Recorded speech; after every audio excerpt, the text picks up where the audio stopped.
Hey, everybody. I am going to jump right in and read the speech.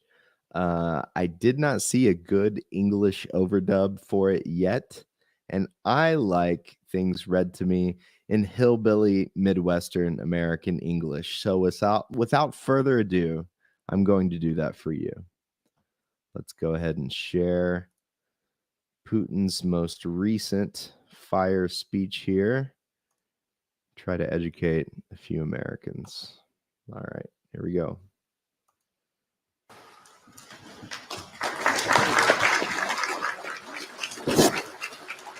Get me out of the way. Владимир Владимирович, здравствуйте. Greetings, Vladimir. Мы вас каждый год ждем с нетерпением, но в этом году, наверное, нетерпение было еще более нетерпеливым, чем обычно. Очень много есть тем для обсуждения. Сам форум у нас был в основном посвящен теме мироустройства, как оно меняется, и самое главное, кто вообще говоря сейчас в мире власть, кто управляет, можно ли им управлять в принципе. Ну, мы это обсуждаем как наблюдатели, а вы все-таки власть, поэтому поделитесь с нами, пожалуйста, вашим мнением. Можно? Пожалуйста.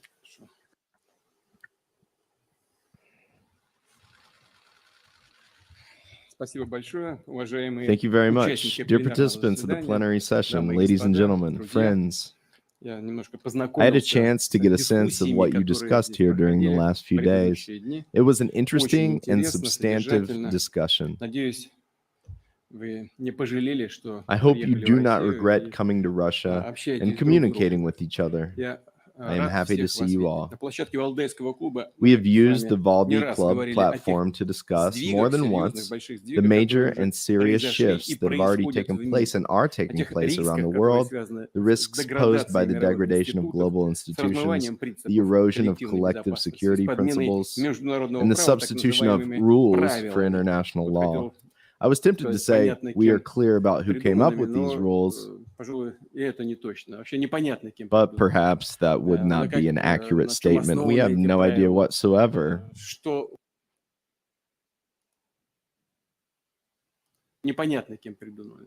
who made these rules up, what these rules are based on, or what is contained inside these rules. It looks like we are witnessing an attempt to enforce just one rule whereby those in power, we are talking about power,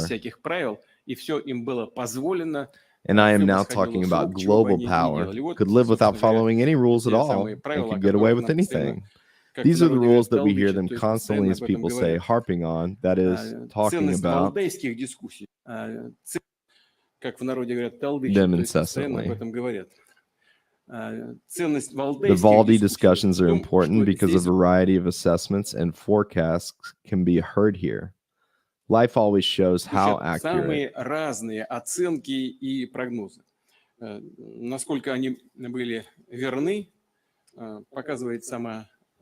They were, since life is the sternest and the most objective teacher. So, life shows how accurate our previous year's projections were.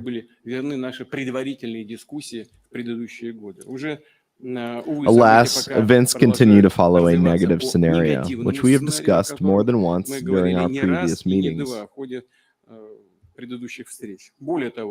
Moreover, they have morphed into a major system-wide crisis that impacted, in addition to the military political sphere, the economic and humanitarian spheres as well. The so-called West, which is, of course, a theoretical construct since it is not united and clearly is a highly complex conglomerate, but I will still say that the West has taken a number of steps in recent years, and especially in recent months, that are designed to escalate the situation. As a matter of fact, they always seek to aggravate matters, which is nothing new either.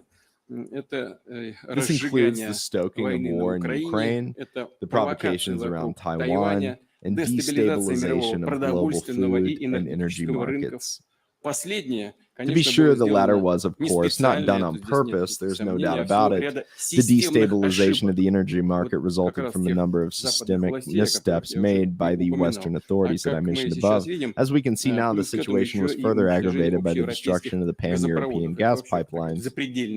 This is something otherworldly altogether, but we are nevertheless witnessing these sad developments. Global power is exactly what the so-called West has at stake in its game, but this game is certainly dangerous, bloody, and I would say но игра эта, безусловно, опасная, кровавая и, я бы сказал, грязная. Dirty. It denies the sovereignty of countries and peoples, their identity and uniqueness, and tramples upon other states' interests. In any case, even if denial is not the word used, they are doing it in real life. No one, except those who create these rules I have mentioned, is entitled to retain their identity. Everyone else must comply with these rules. In this regard, let me remind you of Russia's proposals to our Western partners to build confidence and a collective security system. They were once again tossed in December 2021.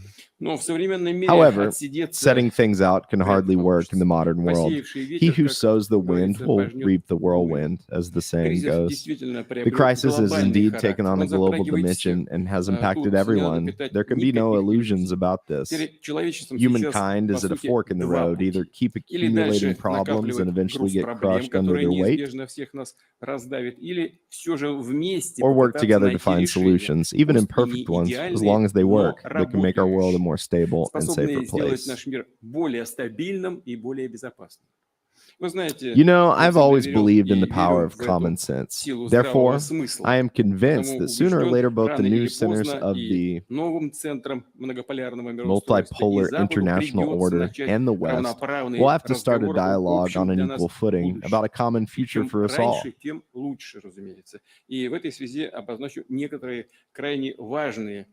And the sooner the better, of course. In this regard, I will highlight some of the most important aspects for all of us. Current developments have overshadowed environmental issues. Strange as it may seem, this is what I would like to speak about first today. Climate change no longer tops the agenda. But that fundamental challenge has not gone away. It is still with us, and it is growing. The loss of biodiversity is one of the most dangerous consequences of disrupting the environmental balance. This brings me to the key point all of us have gathered here for. Is it not equally important to maintain cultural, social, political, and civilization diversity? At the same time, the smoothing out and erasure of all and any differences is essentially what the modern West is all about. What stands behind this? First of all, it is the decaying creative potential of the West and a desire to restrain and block the free development of other civilizations. There is also an openly mercantile interest, of course, by imposing their values, consumption habits, and standardization on others.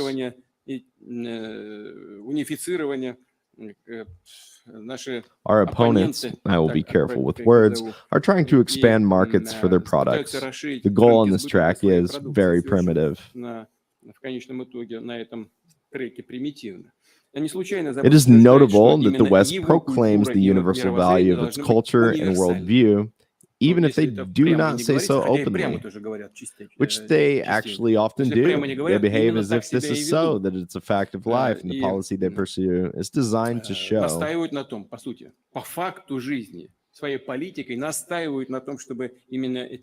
That these values must be unconditionally accepted by all other members of the international community. I would like to quote from Alexander Solzhenitsyn's famous Harvard commencement address delivered in 1978.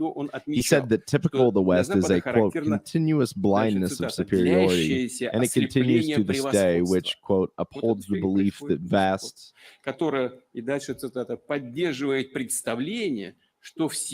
regions everywhere on our planet should develop and mature to the level of present-day Western systems. He said this in 1978. Nothing has changed. Over the nearly 50 years since then, the blindness about which Solzhenitsyn spoke and which is openly racist and neo-colonial has acquired especially distorted forms, in particular after the emergence of the so-called unipolar world. What am I referring to? Belief in one's infallibility is very dangerous. It is only one step away from the desire of the infallible to destroy those they do not like. Or, as they say, to cancel them. Just think about the meaning of this word. Even at the very peak of the Cold War, the peak of the confrontation of the two systems, ideologies, and military rivalry, it did not occur to anyone to deny the very existence of the culture, art, and science of other peoples, their opponents. It did not even occur to anyone. Yes, certain restrictions were imposed on contacts in education, science, culture, and unfortunately sports. But nonetheless, both the Soviet and the American leaders understood that it was necessary to treat the humanitarian area tactfully, studying and respecting your rival, and sometimes even borrowing from them,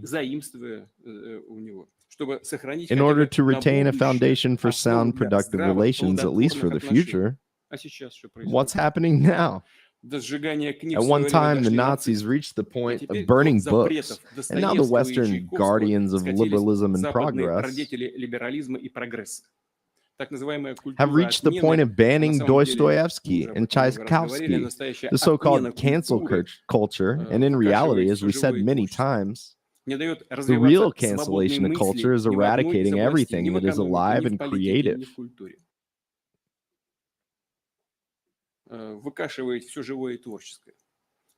And stifles free thought in all areas, be it economics, politics, or culture. Today, liberal ideology itself has changed beyond recognition. If initially classic liberalism was understood to mean the freedom of every person to do and say as they pleased, in the 20th century, the liberals started saying that the so-called open society had enemies, and that the freedom of these enemies could and should be restricted, if not canceled. It has reached the absurd point where any alternative opinion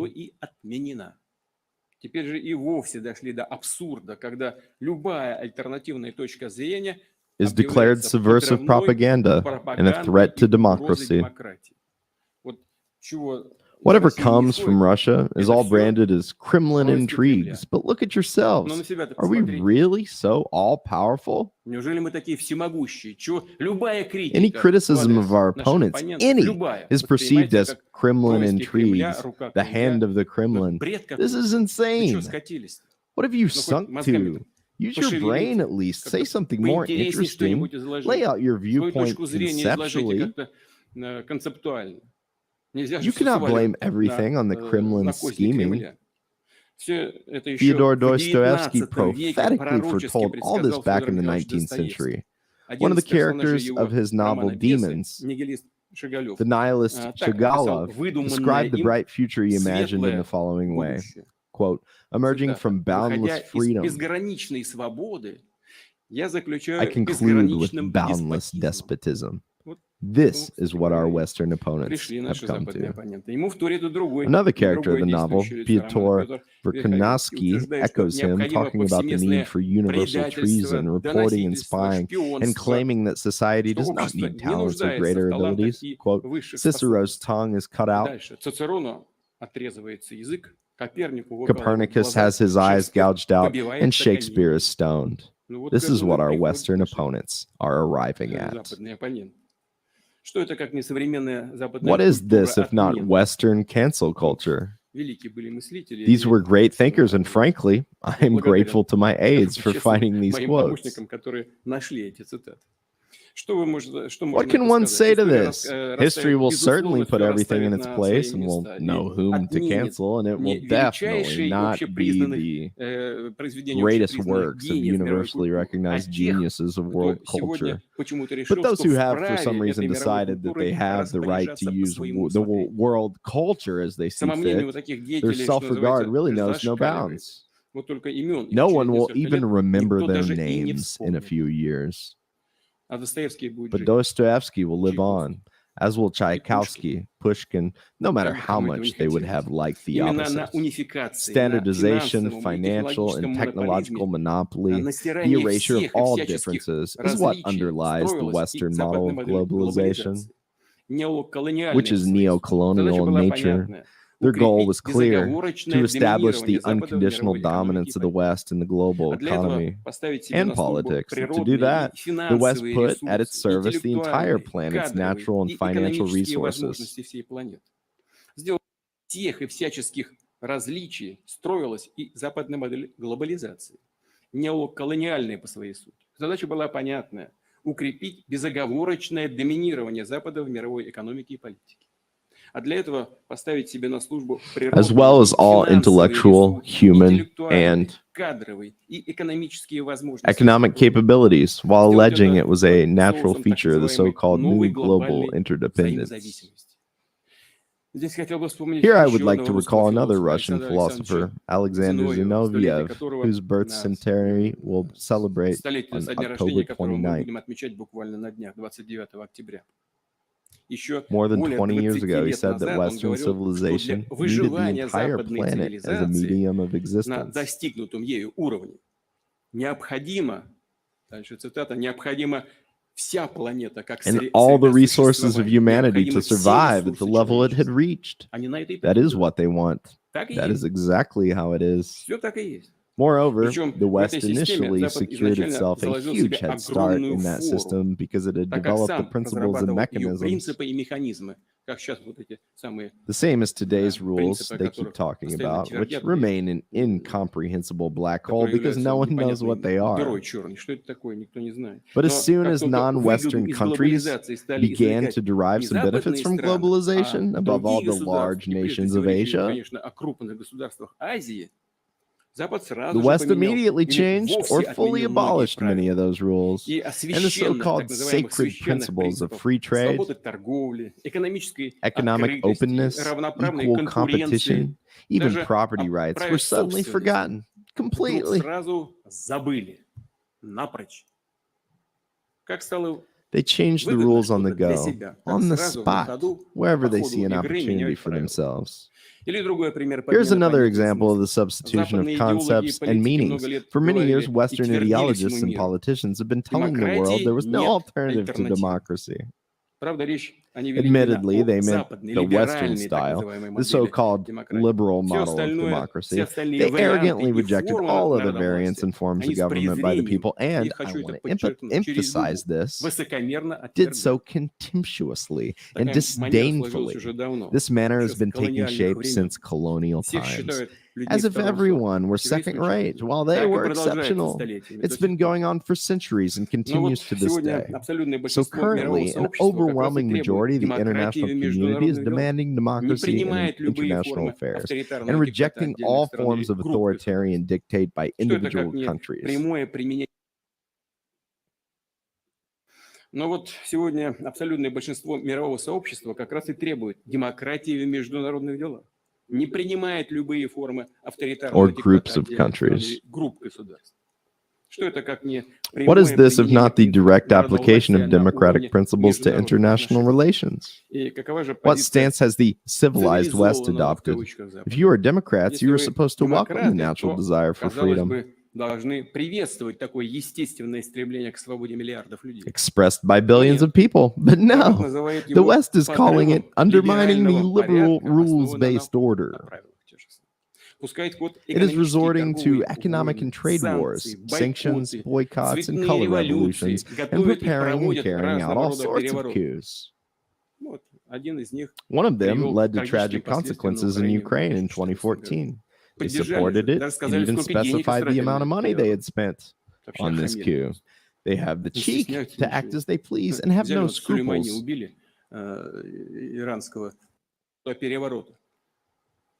Один из них привел к трагическим последствиям на Украине в 2014 году. Поддержали же, даже сказали, сколько денег истратили на этот переворот. Вообще охамели просто. About anything they do. Взяли вот Сулеймани, убили. They killed Qasem Soleimani, an Iranian general. You can think whatever you want about him, but he was a foreign state official. Ну, как угодно. Но это официальное лицо другого государства. Убили на территории They killed him in a третьей страны. third И сказали, да, мы country убили. and assume Что это такое responsibility. вообще? Мы где What is живем? that supposed to mean, for crying out loud? А Вашингтон по привычке продолжает. Но это официальное лицо другого государства. Убили на территории третьей страны. И сказали, да, мы убили. Что это такое вообще? Мы где живем? What kind of world are we living in? А Вашингтон по привычке As is продолжает customary, называть нынешний Washington мир порядок continues to refer to the current international order as liberal American американский style. либерализм. Но на самом деле, But in fact, с this каждым mysterious днем order этот is multiplying пресловутый chaos every порядок day, and I умножает might even хаос. add, is И, becoming добавлю, increasingly становится все более intolerant, нетерпимым. Даже по отношению к самим even западным towards the странам. Western Их countries and their попыткам attempts to проявить act любую independently. самостоятельность. Everything Все is nipped in the подавляется bud. на корню прям.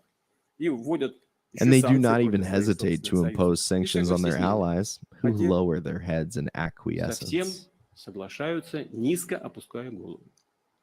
Ну, например, For июльские example, предложения the венгерских Hungarian парламентариев MP's закрепить July в договоре proposal to о codify the Евросоюзе commitment to приверженность European европейским Christian христианским values and ценностям и culture культуре были восприняты даже in the не как Treaty on фронт, European а как Union were прямая taken not враждебная even as an диверсия. affront, Это but что as такое? an outright and Ну, hostile как это act of понимать? Ну sabotage. да, кому-то это может нравиться. Принято даже не как What is фронт, that? а как прямая враждебная диверсия. Это что такое? Ну, как это понимать? What Ну does it да, mean? кому-то это Indeed, может some people нравиться, may кому-то like не it, some нравится. У not. нас в России Over a за thousand 1000 years, лет Russia has сложилась developed a unique уникальная culture of культура interaction взаимодействия between между all всеми world мировыми religions. религиями. There is no need to Ну, cancel anything, не надо ничего отменять. Ни христианские be it ценности, Christian ни values, Islamic исламские, values, or ни Jewish иудейские values. ценности, We have other ни world religions as well. All you другие need to do мировые is религии у respect нас each присутствуют. other. Надо просто с уважением относиться друг к другу. И у нас In a number целом of ряде our регионов regions, I страны, я just просто know this знаю, firsthand. People не celebrate Christian, понаслышке, Islamic, Buddhist, люди and Jewish ходят, holidays вместе together. отмечают и христианские праздники, и исламские, и буддийские, иудейские, и делают это с удовольствием. And they Поздравляют enjoy друг doing друга и so as they радуются. congratulate each other. А здесь нет. Почему нет? Отмечают и христианские праздники, и исламские, и буддийские, иудейские, и делают это с удовольствием. Поздравляют And are друг друга и happy for радуются. each other. А здесь нет. But not here. Почему нет? Why not? Ну, At least they could когда discuss мы it. пообсуждали, Amazing. удивительно все. Все это без преувеличения. Without Даже не exaggeration, системный, this а is not even a доктринальный кризис systemic, but a неолиберальной модели doctrinal crisis of the мироустройства neoliberal по-американски. У American них style нет model of идей созидания international позитивного развития. Им dominance. просто нечего предложить. Все это без преувеличения, даже не системный, а доктринальный кризис неолиберальной International модели order. мироустройства по-американски. У них нет идей They have созидания no ideas for позитивного развития. progress Им and просто positive development. They simply have nothing to offer the world except нечего предложить perpetuating their миру, кроме dominance. сохранения своего доминирования. Убежден, настоящая I am демократия convinced в the real многополярном democracy in a мире прежде всего multipolar world is предполагает primarily about the ability of возможность any nation, любого I народа, emphasize хочу это any подчеркнуть, society, любого общества, любой цивилизации, or any выбирать свой civilization to follow собственный its own путь, path собственную and organize its социально-политическую own socio-political system. If the United систему. States or the EU Если countries такое право есть у США, у стран Евросоюза, то оно, безусловно, есть и у enjoy стран this right, Азии, then the у countries of исламских Asia, the государств, Islamic монархий states, Персидского the залива, monarchies of the государств Persian Gulf, and countries on other continents других континентов. Есть оно, конечно, и у нашей certainly страны, have в this right России. as well. И Of никто course, our никогда не country, сможет Russia, also has диктовать this нашему right, народу, and no one will какое ever be able to общество tell our и people на what kind каких of society принципах we should мы be должны building строить. and what principles should underlie it. Прямая угроза для A direct политической, threat to the экономической, political, идеологической economic, and монополии Запада ideological в том, что monopoly of the в мире West могут lies in the fact that the world can come up with возникнуть alternative альтернативные общественные модели, social models that are more более effective. эффективные, I want хочу to это emphasize подчеркнуть, this, более more эффективные в effective сегодняшнем дне, today, brighter and more appealing than the яркие, ones привлекательнее, чем те, что есть. Но такие модели that обязательно currently будут exist. развиваться. These models Это will definitely неизбежно. come about. This is inevitable. By the way, И U.S. важно, political кстати говоря, scientists американские and политологи, analysts специалисты, они же пишут об этом прямо. also write about Правда, this. их Truthfully, their власть government is придержащие not не очень-то listening to слушают, what they хотя say. не могут не видеть эти идеи, которые Although it cannot которые avoid высказываются seeing these на concepts in страницах political science magazines политологических and журналов mentioned in и в discussions, дискуссиях. Необходимо развивать развитие должно идти development should rely именно on a в диалоге dialogue between цивилизаций, с опорой на civilizations and spiritual духовно-нравственные and moral ценности. values. Да, и у Indeed, разных цивилизаций understanding what humans разное понимание and their человека и его nature природы. are all about varies Оно across только, честно, civilizations. на But This difference is often superficial, and everyone recognizes the ultimate dignity and spiritual essence of people. A common foundation on which we can and must build our future is critically important. Общий фундамент, на котором мы, безусловно, можем строить и должны строить свое будущее. Что здесь хочу особо... Here's something I would like to emphasize. Traditional values are not a rigid set of postulates that everyone must adhere to. Надлежит придерживаться всем. Конечно же, нет. Of course not. The difference from these so-called neoliberal values is that they are unique in each particular instance. Because they stem from the traditions of a particular society, its culture and historical background. That is why traditional values cannot be imposed on anyone. They must simply be respected, and everything that every nation has been choosing for itself over centuries must be handled with care. Веками каждый народ. Выбирал веками каждый народ. Таково наше понимание. This is how we understand traditional values, and the majority of humanity share and accept our approach. Это закономерно, ведь именно традиционные This is understandable because the traditional societies of the East, Latin America, Africa, and Eurasia form the basis of world civilization. Respect for the ways and customs of peoples and civilizations is in everyone's interest. In fact, this is also in the interest of the West,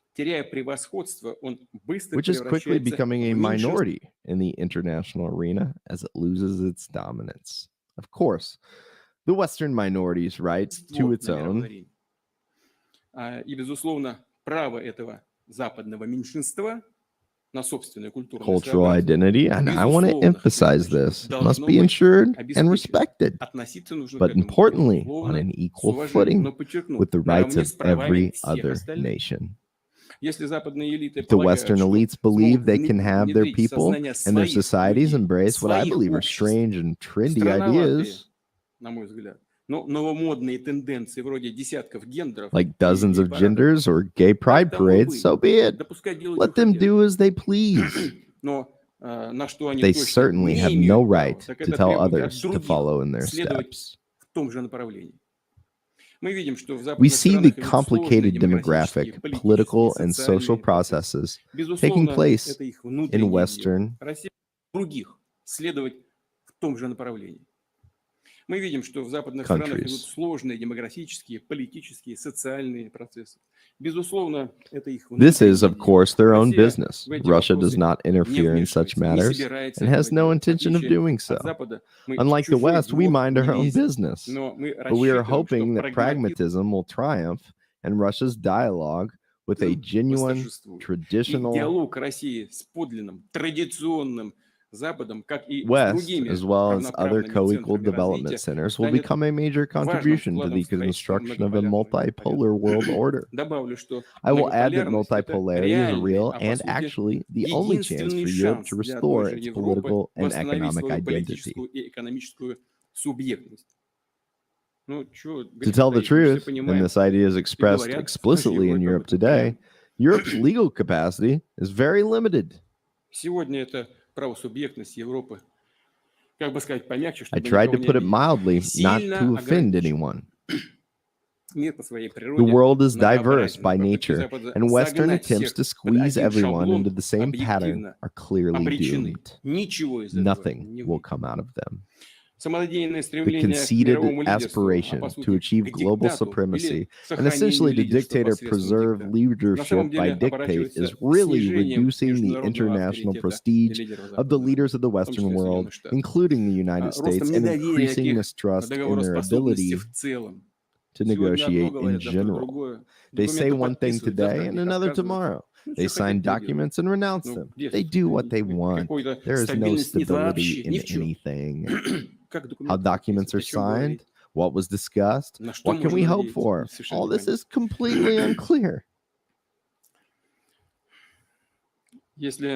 Previously, only a few countries dared argue with America, and it looked almost sensational, whereas now it has become routine for all. manner of states to reject Washington's unfounded demands despite its continued attempts to exert pressure on everyone.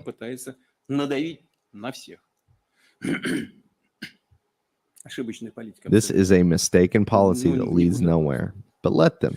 This is also their choice. I am convinced that the nations of the world will not shut their eyes to a policy of coercion that has discredited itself. Every time the West will have to pay a higher price for its attempts to preserve its hegemony. If I were a Western elite, I would seriously ponder this prospect.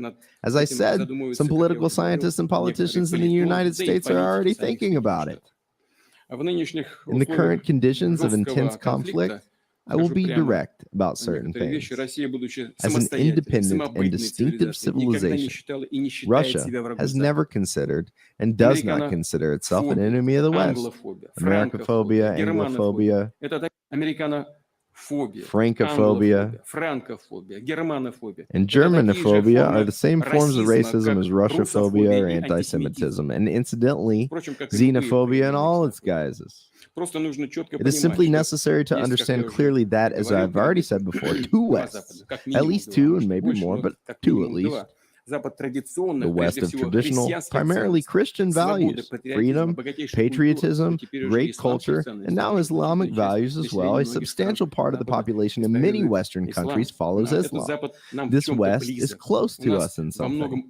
We share with it common, even ancient roots. There is also a different West, aggressive, cosmopolitan, and neo-colonial. It is acting as a tool of neoliberal elites. Naturally, Russia will never reconcile itself to the dictates of this West. In 2000, after I was elected president, I will always remember what I faced. I will remember the price we paid.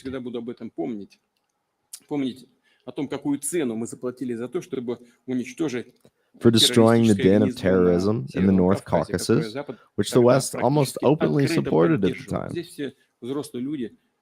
We're all adults here. Most of you present in this hall understand what I'm talking about. We know that this is exactly what happened in practice: financial, political, and information support. We've all lived through it. What is more, not only did the West actively support terrorists on Russian territory, but in many ways it nurtured this threat.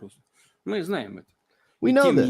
Nevertheless, after the situation had stabilized, when the main terrorist gangs had been defeated, including thanks to the bravery of the Chechen people, we decided not to turn back, not to play the offended, but to move forward. To build relations even with those who actually acted against us, to establish and develop relationships with all who wanted them, based on mutual benefit and respect for one another. We thought it was in everyone's interest. Russia, thank God, had survived all the difficulties of that time, stood firm, grew stronger, and was able to cope with internal терроризмом справилась, экономика сохранилась, начала развиваться, обороноспособность начала повышаться. Мы пытались выстроить отношения и с ведущими странами Запада, и с НАТО. And external terrorism. Its economy was preserved, it began to develop, and its defense capability began to improve. We tried to build up relations. With the leading countries of the West and with NATO, the message was the same. Let us stop being enemies. Let us live together as friends. Let us engage in dialogue. Let us build trust. And hence peace. We were almost absolutely sincere. I want to emphasize that. We clearly understood the complexity of this rapprochement. But we agreed to. What did we get in response? In short, we got a no in all the main areas of possible cooperation. We received an ever-increasing pressure on us and hotbeds of tension near our borders. And what, may I ask, is the purpose of this pressure? What is it? Is it just to practice? Of course not. The goal was to make Russia more vulnerable. The purpose is to turn Russia into a tool to achieve their own geopolitical goals. As a matter of fact, this is a universal rule. They try to turn everyone into a tool in order to use these tools for their own purposes. And those who do not yield to this pressure, who do not want to be such a tool, are sanctioned. All sorts of economic restrictions are carried out against them, and in relation to them, coups are prepared or, where possible, carried out. And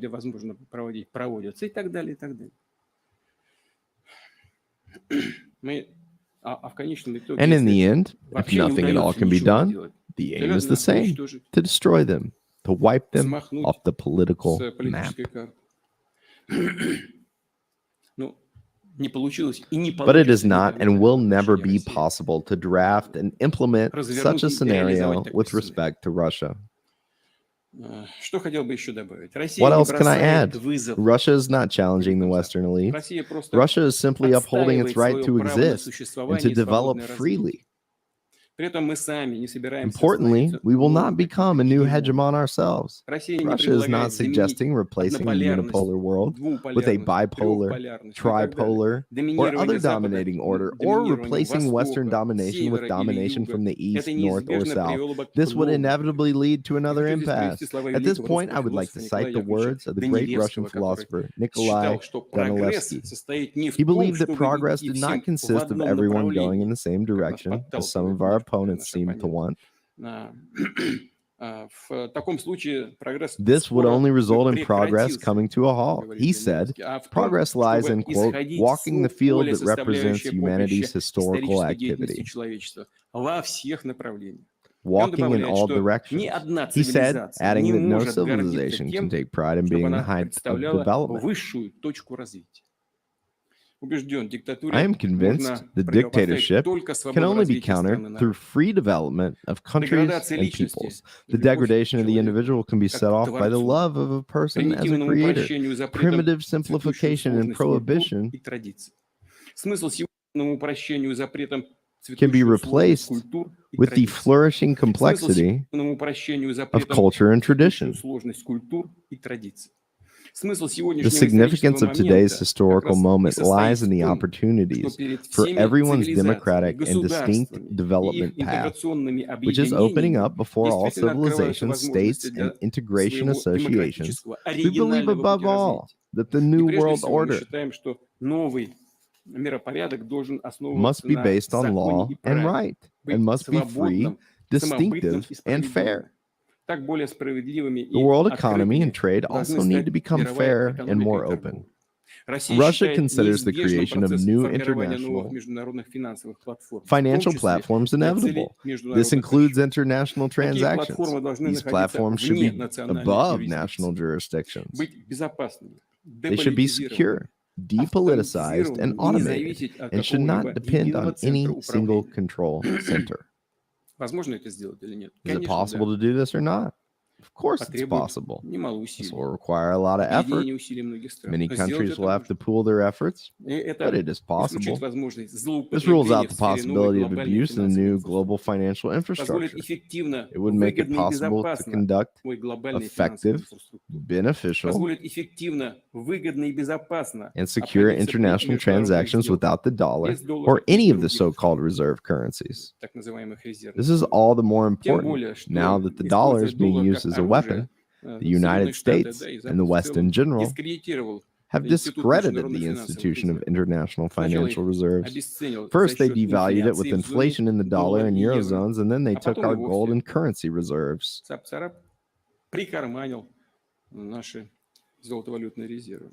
The transition to transactions in national currencies will quickly gain momentum. This is inevitable. Of course, it depends on the status of the issuers of these currencies and the state of their economies, but they will be growing stronger, and these transactions are bound to gradually prevail over the others. Such is the logic of a sovereign economic and financial policy in a multipolar world. Furthermore, new global development centers are already using unmatched technology and research in various fields and can successfully compete with Western transnational companies in many areas. Clearly, we have a common and very pragmatic interest in free and open scientific and technological exchange. United we stand. To win more than if we act separately. The majority should benefit from these exchanges, not individual super rich corporations. How are things going today? If the West is selling medicines or crop seeds to other countries, it tells them to kill their national pharmaceutical industries and selection. In fact, it all comes down to this. Its machine, tool, and equipment supplies destroy the local engineering industry. I realized this back when I served as prime minister. Once you open your market to a certain product group,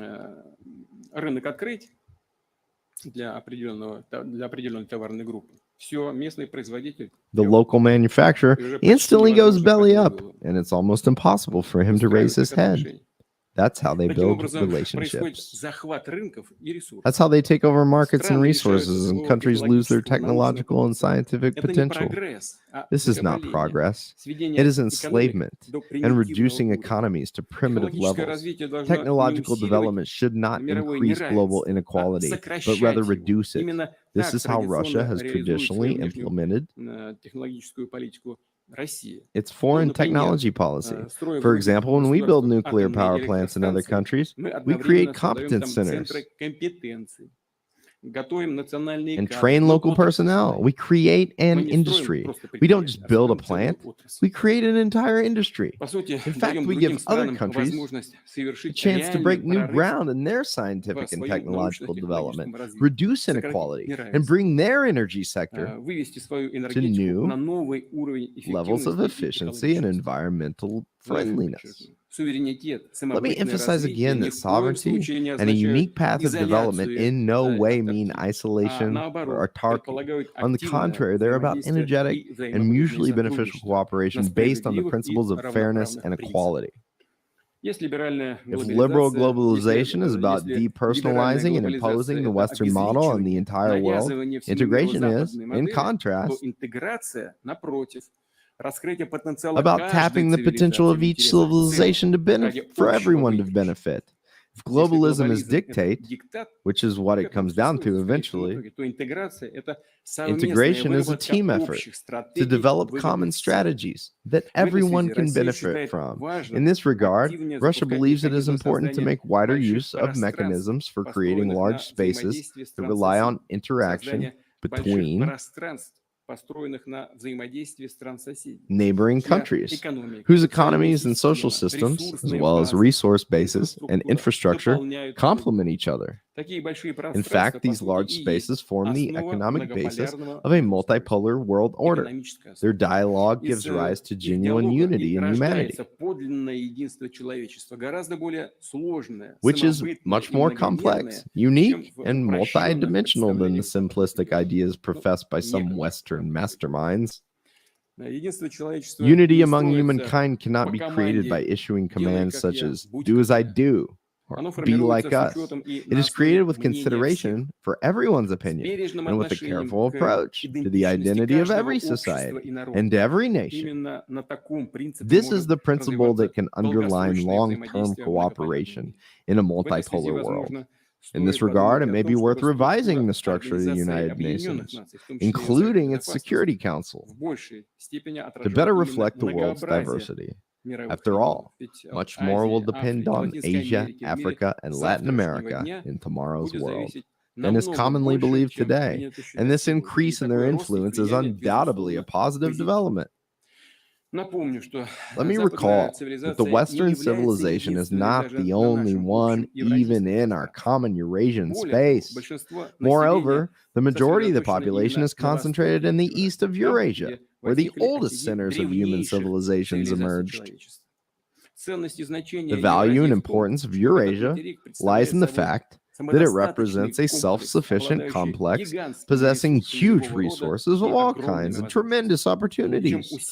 The more we work on increasing the connectivity of Eurasia and creating new ways and forms of cooperation, the more impressive achievements we make. The successful performance of the Eurasian Economic Union, the fast growth of the authority and prestige of the Shanghai Cooperation Organization, the large-scale One Belt, One Road initiatives, plans for multilateral cooperation, in building the North-South Transport Corridor and many other projects are the beginning of a new era, a new stage in the development of Eurasia. I am confident of this. Integration projects there do not contradict, but supplement each other. Of course, if they are carried out by neighboring countries in their own interests, rather than introduced by outside forces with the aim of splitting the Eurasian space and turning it into a zone of bloc confrontation, Europe, the western extremity of the greater Eurasia, could also become its natural part. But many of its leaders are hampered by the conviction that the Europeans are superior to others. That is beneath them to take part as equals in undertakings with others. This arrogance prevents them from seeing that they have themselves become a foreign periphery and actually turned into vassals, often without the right to vote. Colleagues, the collapse of the Soviet Union upset the equilibrium of the geopolitical forces. The West felt as a winner and declared a unipolar world arrangement in which only its will, culture, and interests had the right to exist. Now this historical period of boundless Western domination in world affairs is coming to an end. The unipolar world is being relegated into the past. We are at a historical crossroads. We are in for probably the most dangerous, unpredictable, and at the same time most important decade since the end of World War II. The West is unable to rule humanity single-handedly, and the majority of nations no longer want to put up with this. This is the main contradiction of the new era. To cite a classic, this is a revolutionary situation to some extent. The elites cannot, and the people do not want to live like that any longer, to use the words of a classic. This state of affairs is fraught with global conflicts or a whole chain of conflicts which poses a threat to humanity, including the West itself. Today's main historical task is to resolve this contradiction in a way that is constructive and positive. The change of eras is a painful, albeit natural and inevitable process. A future world arrangement is taking shape before our eyes. In this world arrangement, we must listen to everyone, consider every opinion, every nation, society, culture, and every system of world outlooks, ideas, and religious concepts, without imposing a single truth on anyone. Only on this foundation, understanding our responsibility for the destinies of nations and our planet, shall we create a symphony of human civilization. At this point, I would like to finish my remarks with expressing gratitude for the patience that you displayed while listening to them. Thank you very much.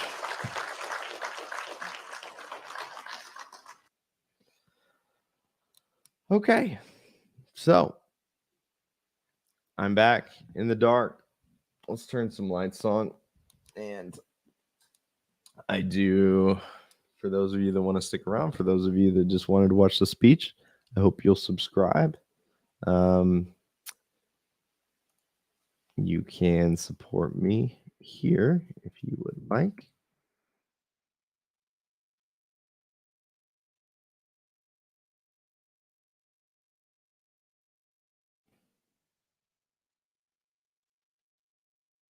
There we go.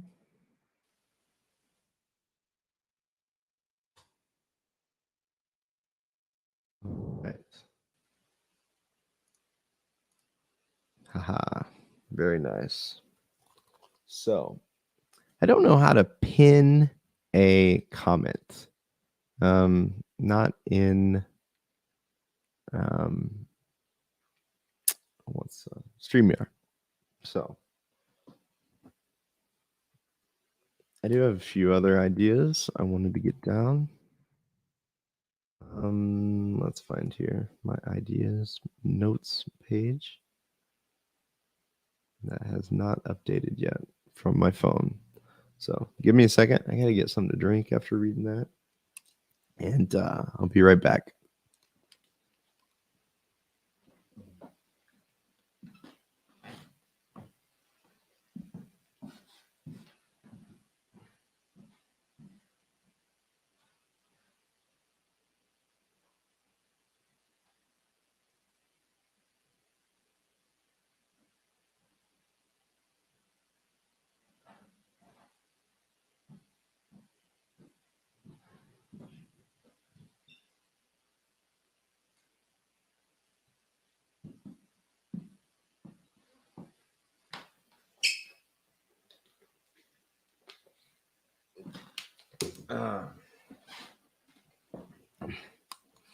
So a couple updates.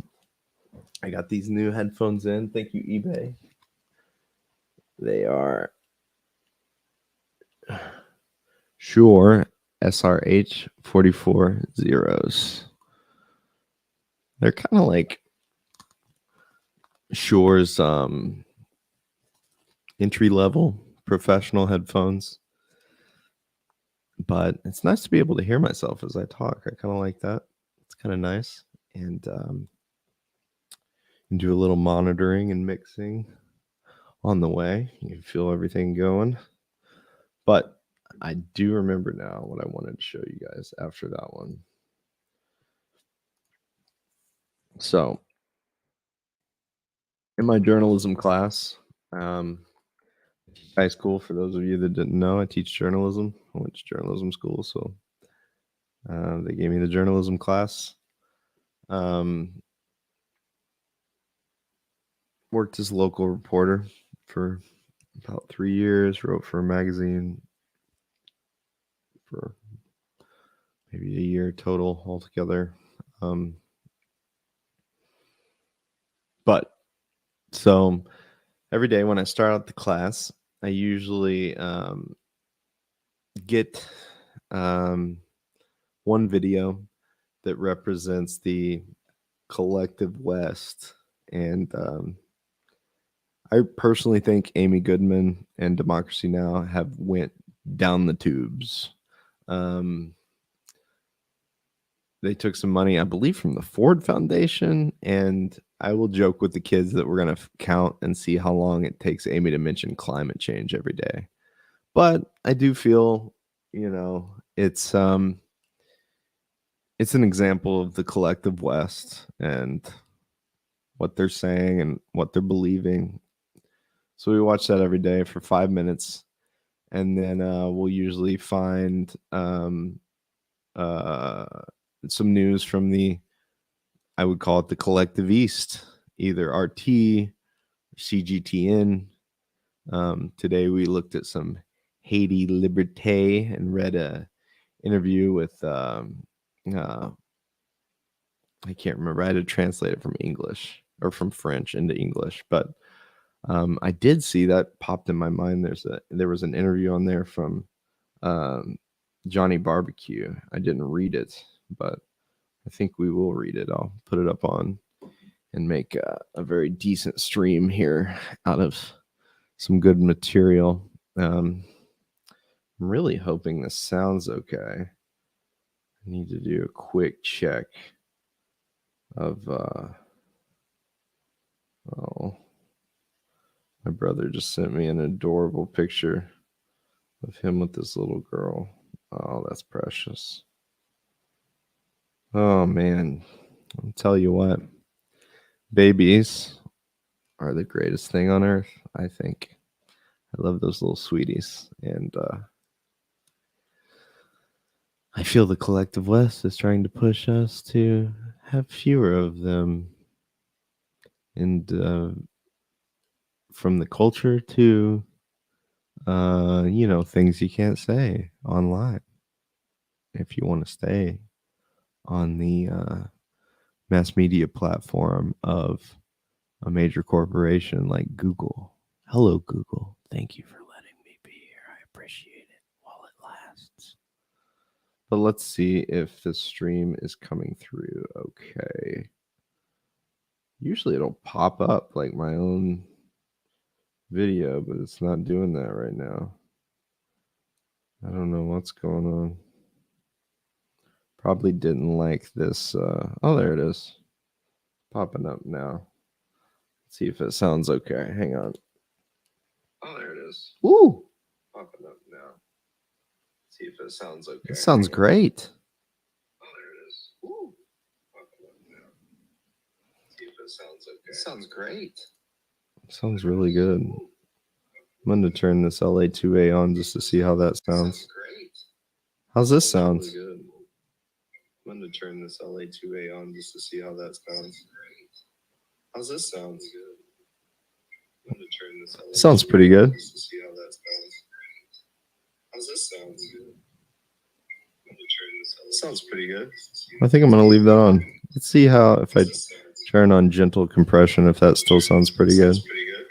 I think I'm going to leave that on. How's that sound? See how, if I turn on gentle compression, if that still sounds pretty good. How's that sound? Turn on gentle compression if that still sounds pretty good. Sounds okay. It's a little hot in my headphones. Sounds okay. But it's all right. It's a little hot in my headphones. Sounds okay. But it's all right. Let's see if this is too hot. That's pretty hot. Let's see if this is too hot. That's pretty hot. Let's see if this is too hot. That's pretty hot. All right. Sorry for that, guys.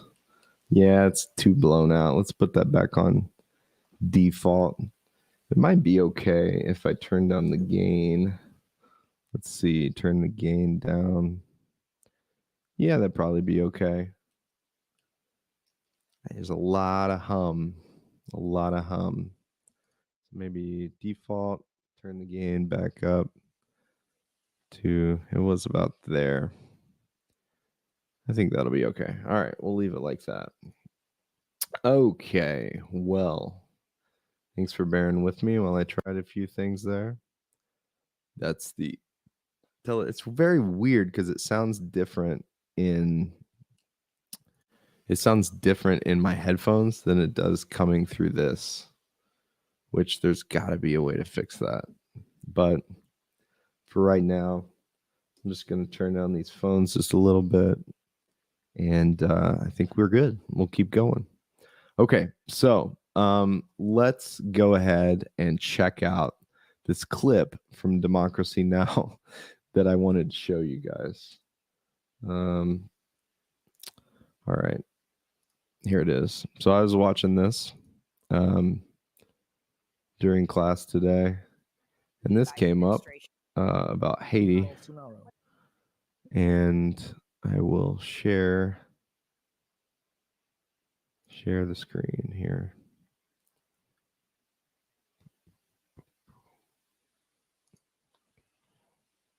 Present. Oh, I see how I can do it faster this way. Okay. So here we go. It was right after this guy. Yeah. It's a choice between the two. It's not going to be possible to have both at the same time. Canada has sent a delegation to Haiti. Canada has sent a delegation to Haiti.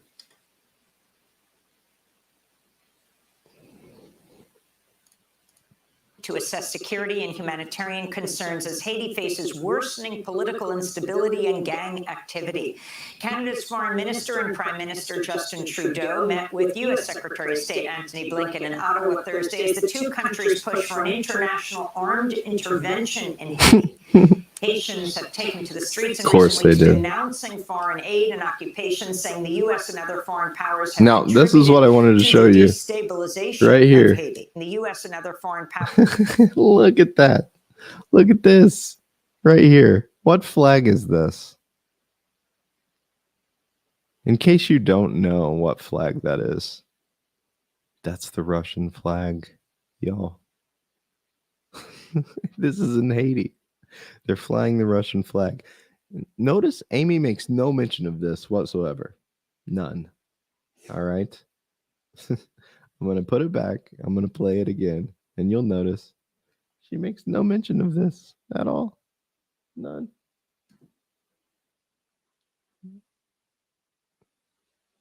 Here you go. Powers have in recent national armed intervention in Haiti. Haitians have taken to the streets in recent weeks denouncing foreign aid and occupation, saying the U.S. and other foreign powers have contributed to the destabilization. Now look at this. This guy has painted himself in the Russian flag. And they're calling this just unbridled gang activity.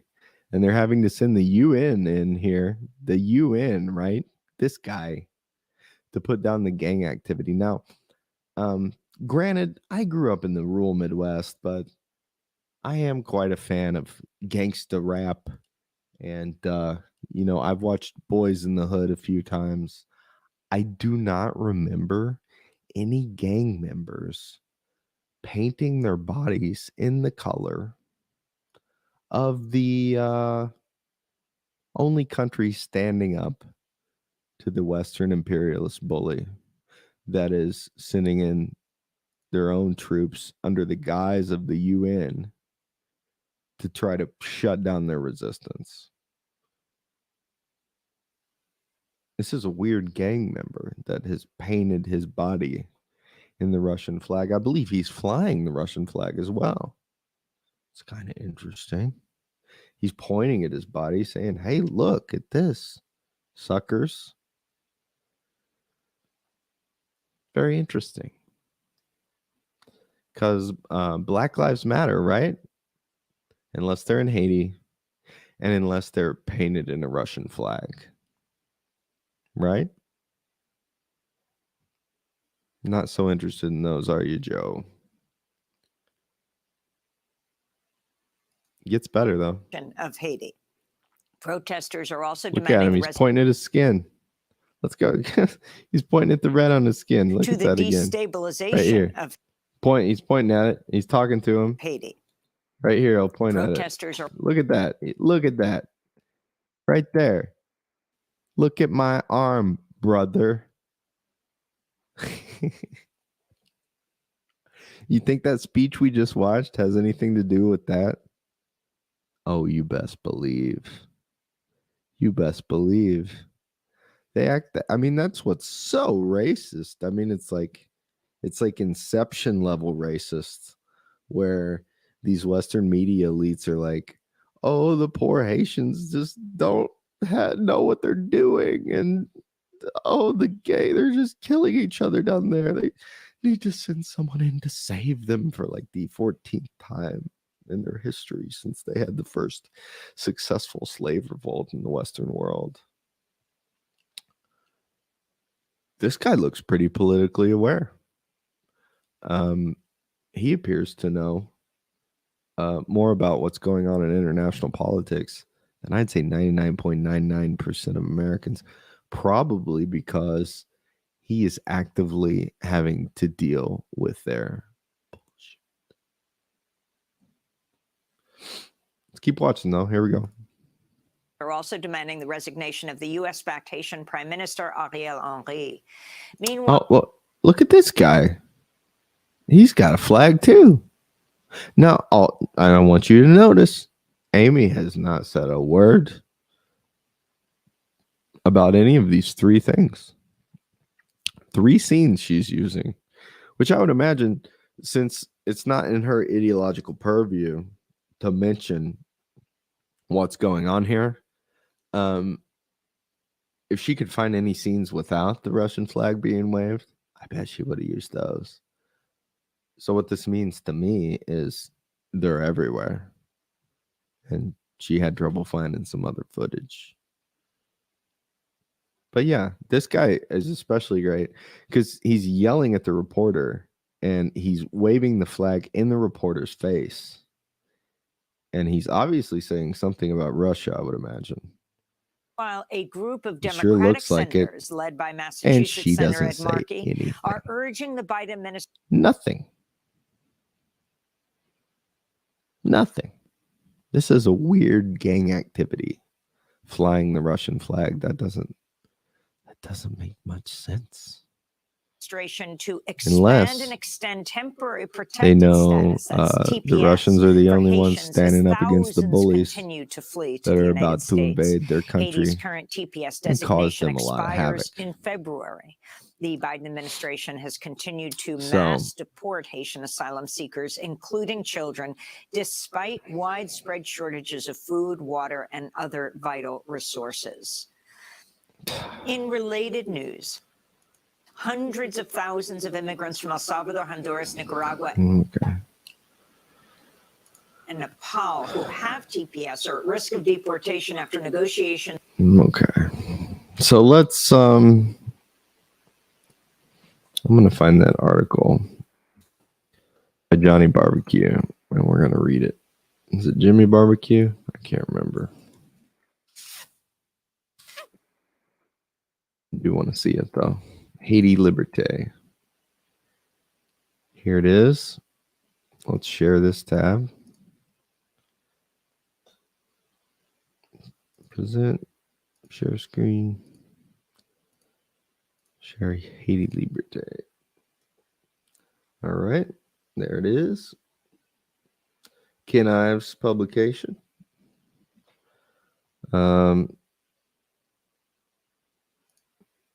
A lot of it's in French, so it's hard for me to get. Let's listen to this and see what it sounds like. Et m'a dit un gros bonsoir, un gros bonjour avec peuple haïtien. Yeah, we're not gonna be able to understand that.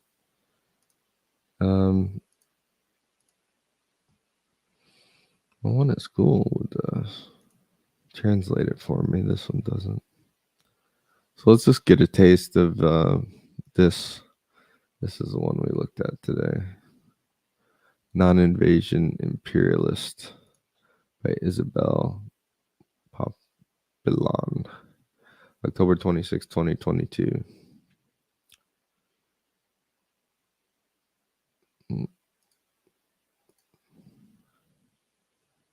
Huh. Won't give me the English. Oh, there it goes. So here we go. And you can, I mean, from just hearing Putin's speech and then you read this, it's obvious why they're waving Russian flags. It doesn't take a whole lot of detective work.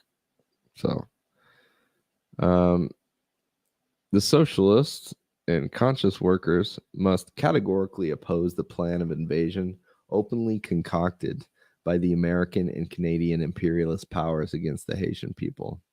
The irony is when the destructive imperialists of the Haitian nation present themselves either to the United Nations or to the OAS as well-intentioned benefactors determined to rescue Haiti, the country they impoverished until it became one of the poorest countries in America. However, the real objective is to defend their allies, the corrupt of the political class. Canada, USA, France, hands off Haiti. It was in 2017 that the occupying troops of the UN forces, the so-called United Nations Stabilization Mission in Haiti, left the country after fomenting terror and suffering. 5 years later, they probably want to reoffend to conclude the total suffocation of the people they had not had time to complete. The truth is that the imperialist countries have no concern for the suffering of the Haitian people because they are the architect of our misery. The only concern of American imperialism towards Haiti is that it is one of the countries it considers to be its backyard, where he gives himself the right to intervene politically and militarily when he wishes. They take as an excuse to justify their dirty sham the chaos that rages in Haiti, but they do not have the courage to tell the truth, to reveal the occasional causes of our descent to hell. If they are not the main artisans, the authentic responsible for this chaos of which they speak, like what they ignore any planning, then who are they? It is not obvious to remind the United States of America and its subordinate Canada that the country has lived and suffered since the American military occupation of July 1915, where they stripped us of our resources. This occasion is completely transformed since then into a neo-colonial domination, which brought us into this abyss, and which over the market only makes the miseries of the working classes worse to achieve the fundamental interests of the American government in Haiti. Any intervention by the great capitalist powers will bring no change in the living conditions of the Haitian masses. On the contrary, it will only strengthen the interests of the capitalist ruling class to increase the suffering of the country's workers and poor. Down with imperialism. It is only the movements of the masses who worry the imperialist powers, and particularly those of the most disadvantaged, abandoned neighborhoods, who in one way or another have been made aware of their conditions of life and realize, following their experience acquired on the political scene, that only a radical change could bring them out of their shackles of poverty. The imperialists realize that the ruling class lackeys can no longer deceive the suffering masses. On the contrary, these require the departure of the man from the United States, the sinister Ariel Henry, and it is for the first time that a mobilization qualified as popular uprising is present not only at the capital, Port-au-Prince, but in all major cities of the country. Solidarity with the struggle of the Haitian people. The imperialists, therefore, face a real possibility of losing face, since the popular movement not only could overturn their native, Ariel Henry, but also their struggle despite the absence for the moment of a revolutionary vanguard, and could lead to unforeseen events, uncontrollable by the imperial agents. For the people want to go through with their struggle for calling with conviction and incredible determination for a revolution. This is the word that explains everything. This word shakes the capitalist ruling class and their international bosses, the real beneficiaries in Washington, Ottawa, and Paris. No to capitalism. No to the USA Canada invasion. We from the newspaper Haiti Liberté declare ourselves at full lungs for a socialist revolution in Haiti. All the power in the organized working class. No to any imperialist intervention. So that's kind of a cool little article. But I really want to read what Johnny Barbecue had to say. There's an interview with him on the other page here, if I can find it. Former U.S. envoy to Haiti says invasion is imminent. Hey, Lumpia, I'm glad you stopped by. I was just showing earlier how they were waving Russian flags in Haiti. And so we decided to read a couple articles from Haiti Liberté. I'm not sure if you saw this, but it was very entertaining to me. This guy here at the front line of the protest in Haiti is painted himself in the Russian flag. And the flags are just waving everywhere. There's one in the first shot. She makes no mention of it whatsoever. And then you've got a guy painted in it, literally pointing to his skin and yelling at these police officers, soldiers, whatever. And then you got a guy waving it right here. She says nothing about any of it. Prime Minister Ariel Henry. Meanwhile, a group of Democratic senators led. So yeah, let me find that Jimmy Barbecue interview. Let's see if it'll let me put this in Maybe I got to it from here. I hope it's not too hard to find. Because I really wanted to read it.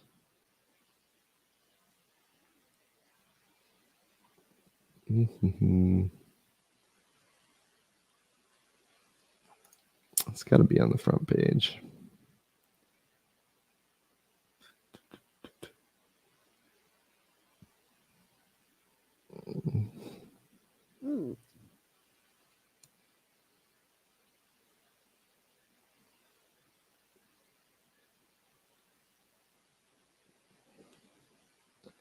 Dead air, dead air, dead air, dead air, dead air. Oh man. Can't believe I found it before just randomly. Now I'm actually looking for it and I can't find it. Looks like they covered that speech as well. No, that might be an earlier one. Let's type in barbecue, see if we can find it. Results. How about Jimmy? Jimmy?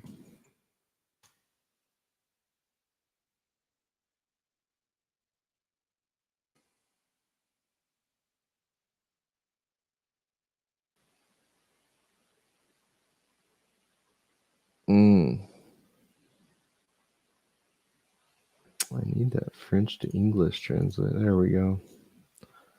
That'll help me.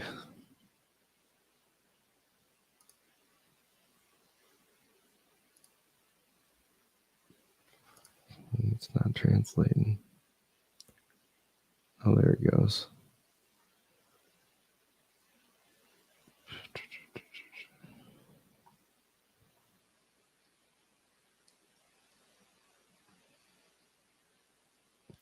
The world will not be destroyed by those who do evil, but by those who watch them without doing anything. Albert Einstein. I'm trying to do my little small part here, Einstein. I don't know how much I'm screaming into the darkness, but why not scream into the darkness? Let's do Jimmy. So I know it's got to be under that. And I know it was interview.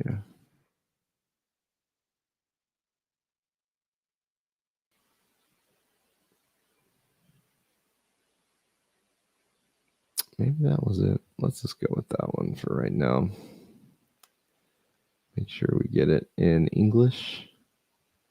And we'll catch up with Mr. Barbecue a little bit.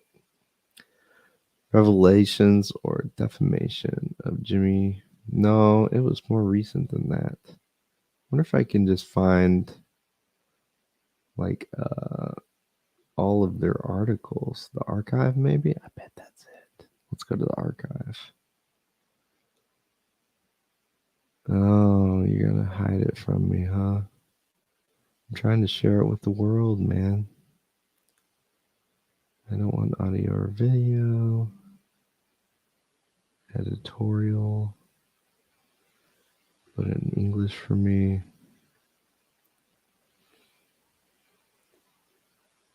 I really wanted to find this and share it with you guys because Barbecue popped into the news there for a second, but he's kind of fallen out of it. And I think in a way, that might be a good thing because that means he's still out there fighting. But I don't think I'm going to find it. This sucks. I know I had looked at this one. I feel like it almost had to pop up from looking at this one.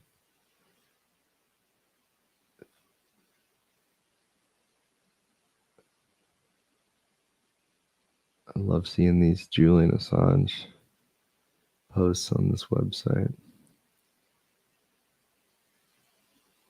If I remember correctly, I might have clicked on this just to see what happened. No, I'm not going to find it, guys. I hate that. I hate that. I remember clicking on this just to see what it said.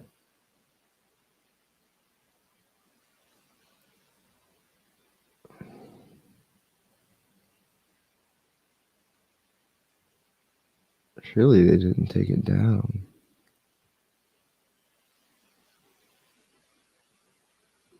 Let's try one last search before I give up.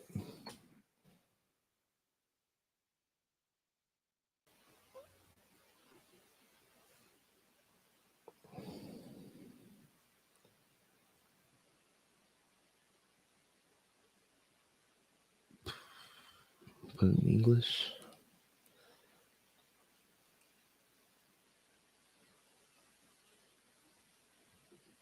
Wearing headphones is crazy by doing this because it's so weird to hear yourself talk. It's nice, but it's like normally I would eat it, and now it's like I can hear myself back here and up here.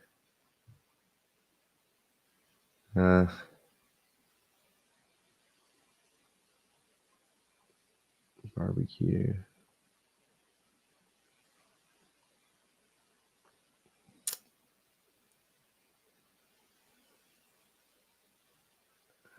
Oh, okay.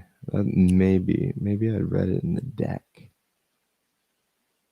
I hope so, but I don't think so. You guys can tell I really want to find this, but I don't know where I saw it. Oh, yes, it had to be this. Yes. Let's read this one because I do want to see this. October 19th. That's pretty close to the one that I saw. October 26th. October 5th. November 10th. Yeah. There we go. I think I found them. We'll read all the 2022 ones. This one is recent. Catch us up on what's going on. Make sure we're in English.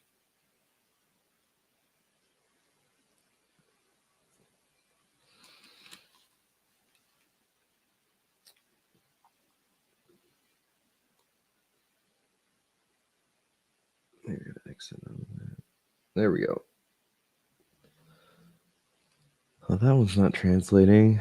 That one's not translating. That one's not new. I don't think. That one is new. Yeah, that one's pretty old. This one is new. Let's see if it's the most recent one, though. October 26th. And this one is October 19th. October 19th. Yeah, we got 3 there. I kind of want to read them. So let's start with this one. I will share this article.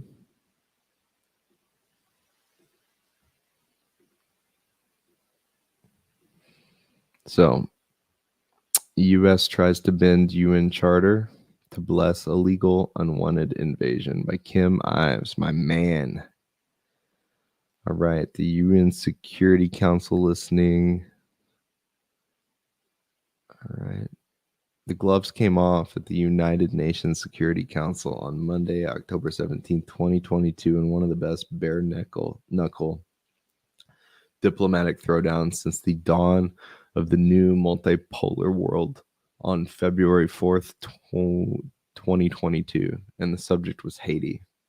The United States is searching for a formula to justify its 4th major military intervention into Haiti in a century. To do so, Washington is playing fast and loose with the UN Charter, trying to deputize one nation or group of nations to intervene on its behalf. Sources say that the candidates for the honor are Canada, Mexico, and Norway. However, veto wielders China and Russia are pushing back, and there's no guarantee that the U.S., with its usual allies, Canada and France, will succeed in its gambit. Brazil played the leadership role in the UN mission to stabilize Haiti, which lasted from 2004 to 2017. but this was a conventional UN peacekeeping mission authorized under the UN Charter's Chapter 7.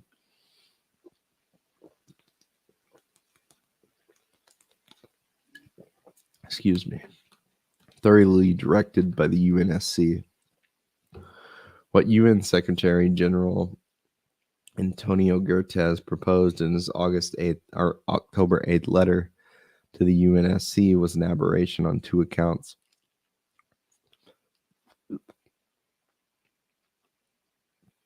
Oh man.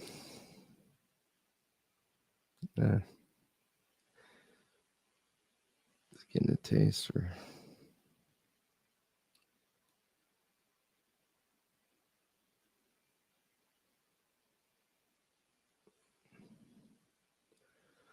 First, like its immediate predecessors, MINUSTAH and the UN Mission for Justice Support in Haiti, or MINUJUSTA, which lasted from 2017 to 2019, any new mission would be a flagrant violation of Chapter 7, Article 43, which only authorizes the deployment of troops to maintain or restore international peace and security. Haiti's current trouble is solely an internal political struggle, not a conflict between two states. Although Dominican Republic's President Luis Abinader lucidically claims that Haitian migrants and refugees crossing into the neighboring country are a threat to its national security. Furthermore, de facto Prime Minister Ariel Henry and his rump cabinet have absolutely no legitimacy or legal standing to invite foreign troops onto sovereign Haitian soil. He is merely a head of government, nominated but not sworn in by Haiti's last elected head of state, President Jovenel Moïse, on July 5th, 2021, 2 days before his murder. Henry was shoehorned into power 2 weeks later by the U.S.-dominated core group of ambassadors in Haiti. Moses' term indisputably ended on February 7, 2022. Most legal experts say 1 year earlier, thus ending any legitimacy that Henry might have had. Second, any Chapter 7 multinational military force deployed is supposed to be fully overseas and controlled by the Security Council. However, Guterres proposes that the UN pass the responsibility for military action to one country or group of countries, a formula which is nowhere in the UN Charter. The Security Council cannot rescue a military mission, explained Alfred Maurice de Zayas, the first UN independent expert on the promotion of a democratic and equitable international order appointed by the United Nations Human Rights Council. The Secretary General can say whatever he wants, but has no power. In this case, he is making an unwise proposal. In his letter, Guterres proposed a rapid action force made up of one of several member states acting bilaterally, our emphasis, at the invitation of and in cooperation with the government of Haiti, that could deploy as a matter of emergency to support the Haitian National Police. He suggested two options for how to configure the force. Option 1 would be a multinational police task force of advisors and trainers to embellish the tactical and operational capabilities of the PNH to combat gang violence, while the PNH would remain the only force on the front line of operational policing and anti-gang operations. Option 2 would be a more aggressive multinational special force to support the PNH in tackling gangs, including through joint strike, isolation, and containment operations across the country. In short, a special forces hit squad. Interestingly, the word bilateral is used 6 times throughout the 8-page letter of the multilateral body's leader. This dovetails nicely with Washington's Global Fragility Act, GFA, passed in 2019, which envisages the basing in Haiti of U.S. troops using the State Department's Agency for International Development, USAID, as a humanitarian cover under a 10-year bilateral agreement. To sell this trick, Washington needs a bad guy straw man whom its white knights will slay. U.S. Ambassador to the UN, Linda Thomas Greenfield, made the pitch. The draft resolution specifically lists Jimmy Chevalier, also known as Barbecue, as the subject of such sanctions. He is directly responsible for the fuel shortage that is crippling the country. By passing this resolution, we would take concrete actions to hold him and so many other violent criminals to account.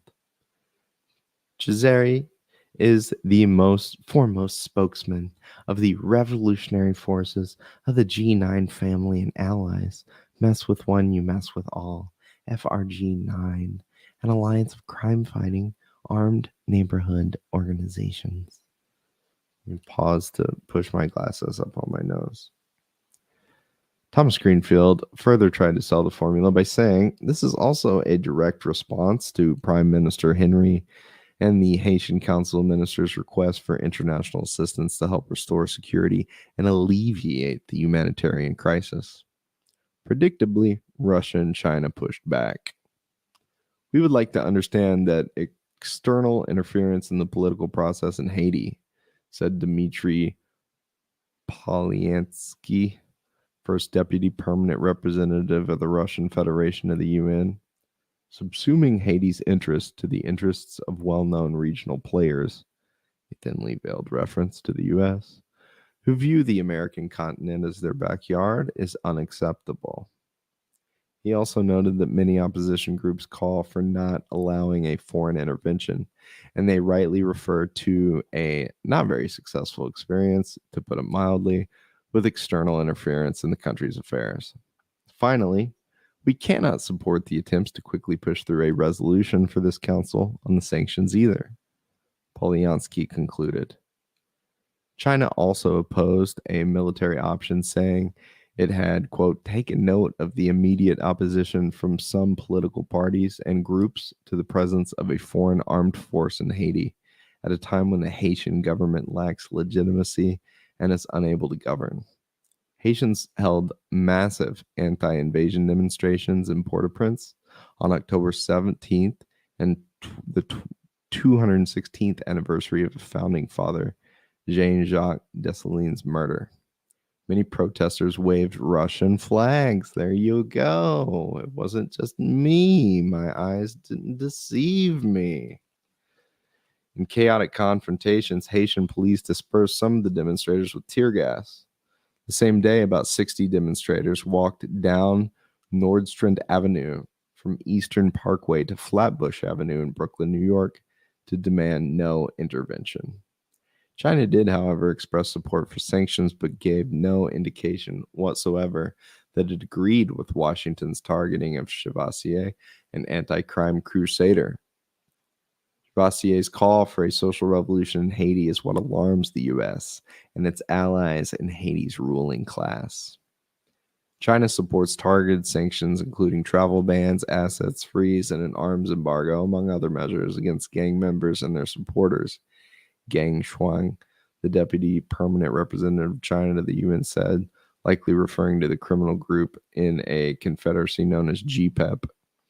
It includes murderous gangs engaged in kidnapping, extortion, rape, and murder, like the 5 Seconds gang of Village of God, the Martissant gang of T. Lopli, and the Croix de Bouquet gang of Vitelholm and 400 Mawazo, which has published on social media the decapitation of its victims of late. Chevalier has also recently denounced the collaboration of the PNH with GPEP gunmen who ride in their armored cars. Part of the Haitian bourgeoisie's and Washington's campaign against the G9 is to say not only that it is holding Haiti hostage by blocking Port-au-Prince's Verou fuel terminal, but also by spreading rumors on radios and social media that the G9 is selling the gas for their own profit. It's an attempt to discredit us and fool the masses into thinking that the G9 steals and sells gas, Chevalier told Haiti Freedom on October 17th. It's how they're trying to make the people not trust us, just like when they accused us of receiving 10,081,000 or $348,000 or $162,000 from Ariel Henry. It's just pure defamation. The terminal is closed, Chavassier continued. It is barricaded by huge tasks we dug in empty containers. If one wanted to take the gas, how would one get it out? The huge amount of gas they're talking about? How many containers would we need to have to get this gas and transport it? They say that we overcome the facility security guards. Let's hear the testimony of the terminal's security agents.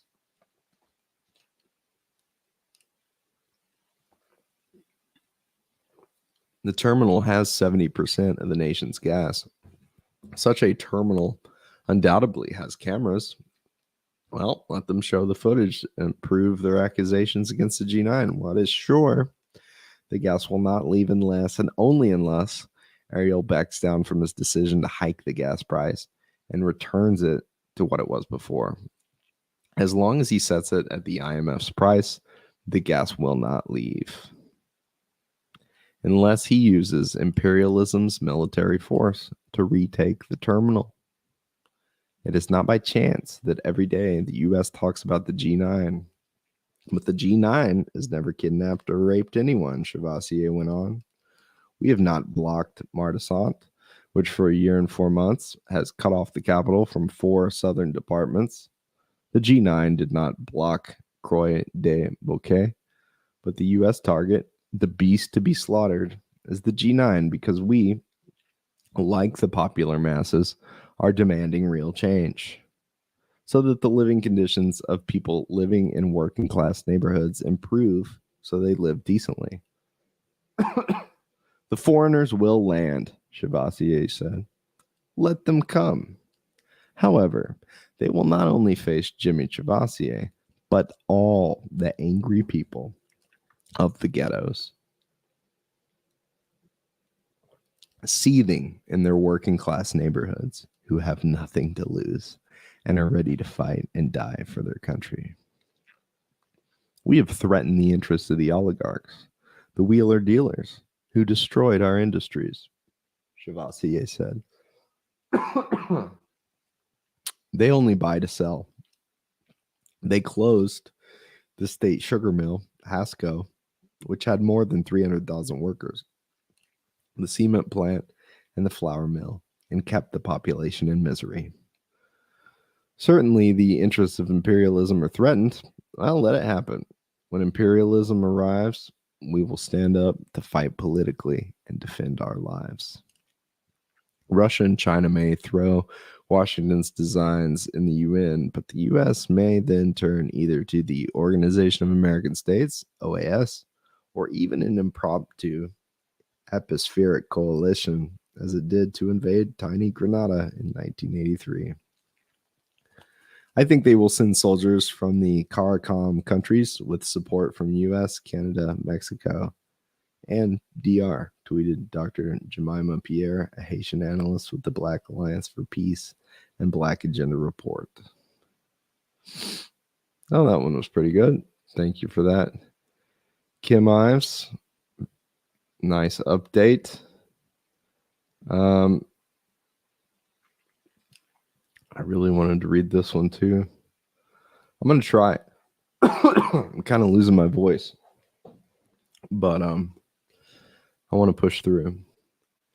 This was October 19th, 2022.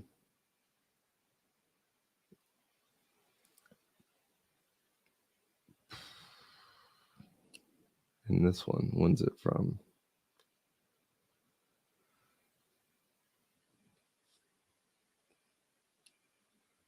October 26th by Dan Cohen. Man, I really want to read that one too, Dan. Maybe I'll make it. That's a lot, and my voice is going, but I really want to catch up on what you guys are saying. I think I might give my voice just a tiny break and show a quick video of Jimmy Barbecue, just in case anyone doesn't know who he is. Anybody wandering in here?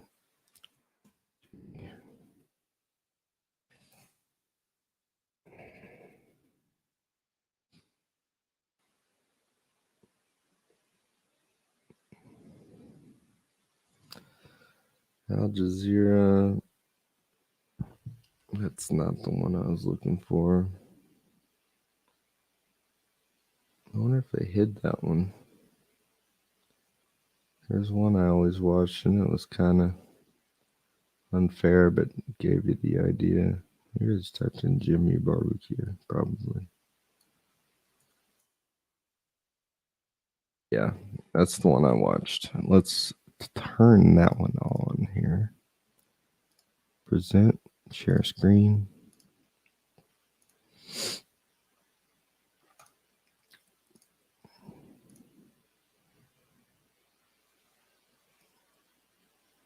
Massacres, including one in. Although he is the feared leader of a violent. Yeah, let's just watch it from the beginning. He urged us to show the world the. Here we go.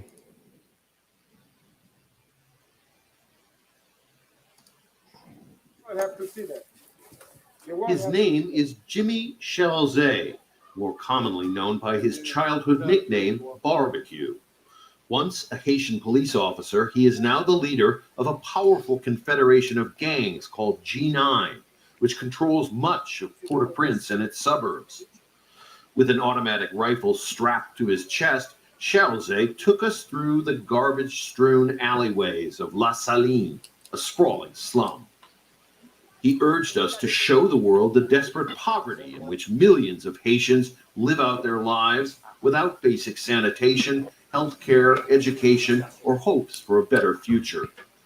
Although he is the feared leader of a violent criminal gang, Chalamet appears to be trying to reinvent himself as a leader, a man of the people, battling a corrupt system and the current government led by Prime Minister Ariel Henry, whom Chalamet condemns. We are fighting for another society, another Haiti that is not only for the 5% of the people who keep all the wealth, but a new Haiti where everyone can have food, clean water, so they can have a decent house to live in. Another Haiti where we don't have to leave the country. Chalamet also stands accused of master. Yeah, whatever. Does that sound like a massive gang leader to you? It doesn't to me. Let's hear this. Chalamet condemns. We are fighting for another society, another Haiti that is not only for the 5% of the people who keep all the wealth, but a new Haiti where everyone can have food, clean water, so they can have a decent house to live in. Another Haiti where we don't have to leave the country. Chalamet Sounds like Fred Hampton. Sounds like, Bernie Sanders with balls. Martin Luther King with an assault rifle. So that's Jimmy Barbecue. And I feel I owe it to Kim and Jimmy and Dan Ives to push through and read this other article. So I'm going to do it. We're going to read two more, and then I'm going to try out a little bit of Ableton Live work here. I've figured out a few things. Try to route the audio, and that's just for fun. We'll do that at the very end, and until my free trial of Loopback starts beeping at me, and then we'll go to bed. All right, so let's put the article back up.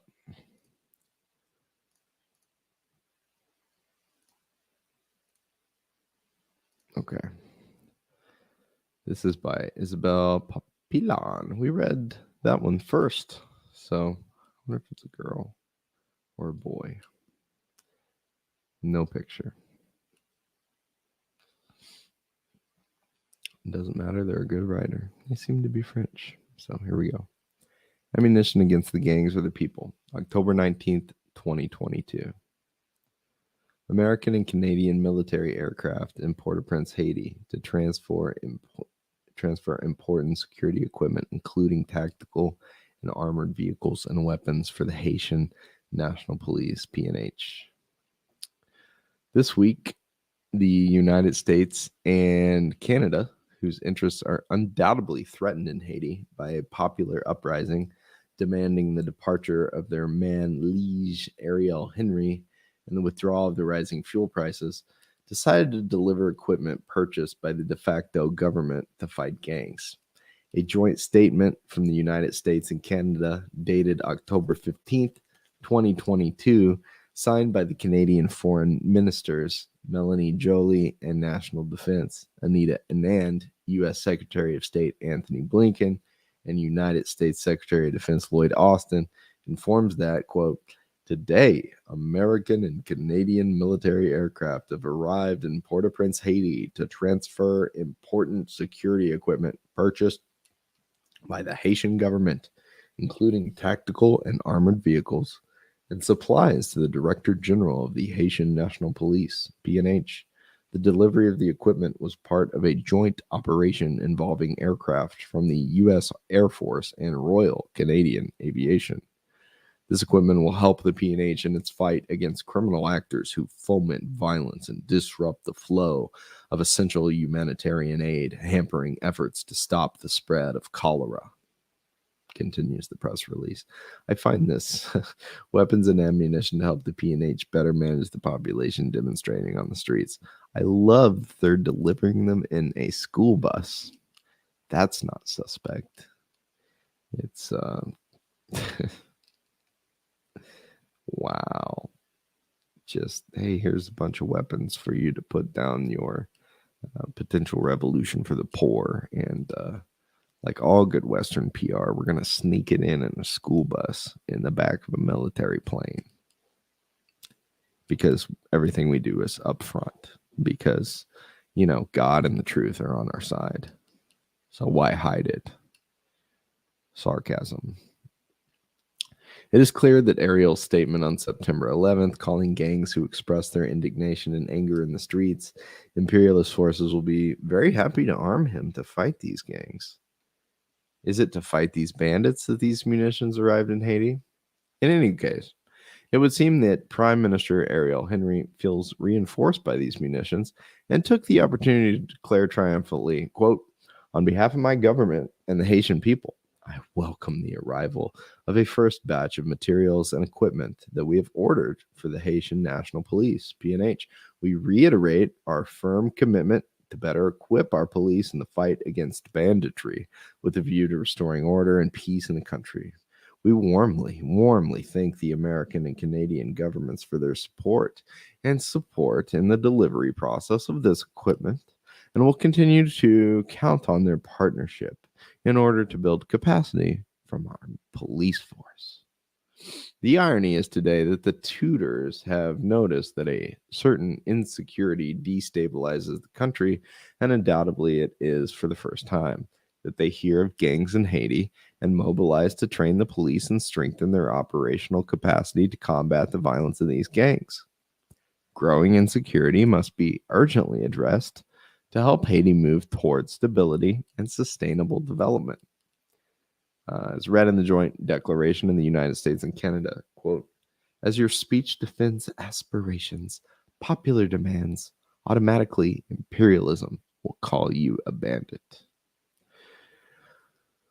When these reactionaries talk about gangs, you have to understand them. They don't refer to the kidnapping that impoverishes society, but their only target is the armed group barricading the Vero terminal.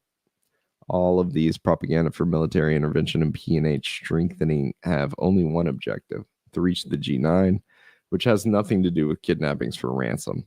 And yet, the kidnappings continue more beautifully. No passage from this declaration mentioned that the power in place only rekindled the flame of mobilization by vertiginously increasing the fuel without taking into account the cost of living, the population of which 5.6 million already live in food insecurity. It is not easy to wonder if it is true that cholera attacks certain poor areas of the country. Too many propaganda is being made, whereas in October 2018, when the country was infected with the peacekeepers, it was hardly if we talked about it. Now we use it as a humanitarian alibi, and even in the declaration of the tutors' powers, we note this, Quote, this equipment will help the PNH in its fight against criminal agents who foment violence and disrupt the flow of vital humanitarian aid, thus hampering efforts to stop the cholera epidemic in Haiti. Some weird artwork for a gang leader, Che Guevara back there.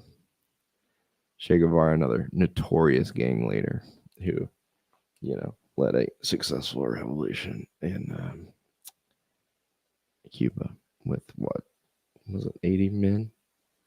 Actually, only like 12 because most of them died when they landed. And those old Soviets really supported that gang in Cuba that's still governing the country and has educated their population. And I believe their medical system now rates higher than the United States, despite a 50-year plus complete embargo by the United States against them. It's weird gang. You think you'd have a picture of maybe Eazy-E back here instead, but yeah. Jimmy Chavassier, spokesperson for the G9. I like that look in your eyes, Jimmy. Hope you always keep it. This arsenal of weapons for the PNH is also accompanied by a bunch of lies that have become more and more evident. Liars are lying more and more in the open, and paradoxically, the whole rotten system presents them as being honest and good faith people. G9 spokesman Jimmy Chavassier found it necessary to respond to his detractors and said, "It is a way of discrediting the G9 organization to deceive the masses and make them believe that the G9 steals and sells fuel. So the people don't trust us. It's the same when we were accused of receiving 10 trillion, 43 trillion, and 20 million gourds from Ariel. All this is just defamation." Okay. I think I read this in the previous article. Yeah.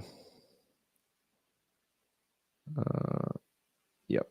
That was all a quote in the previous article.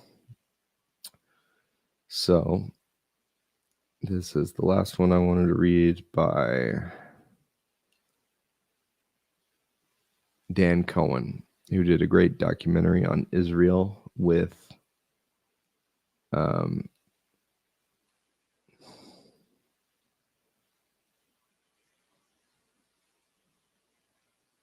Max Blumenthal.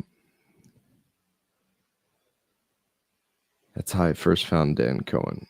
And he's doing great work with Kim Ives now about Mr. Barbecue. They were supposed to have a documentary coming out, but I don't know what happened to it. If anybody's watching or, send me a link to it because I think it was going to be on Mint Press.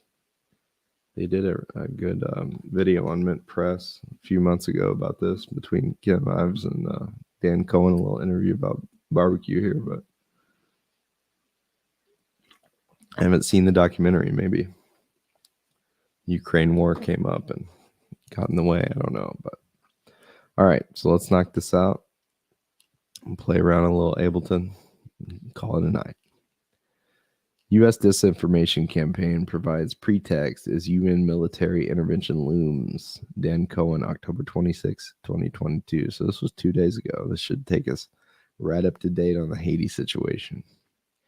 Jimmy Barbecue Chavassier speaks with an ailing man in Cité Soleil's Boston neighborhood in Port-au-Prince. Photo by John Wesley Amati.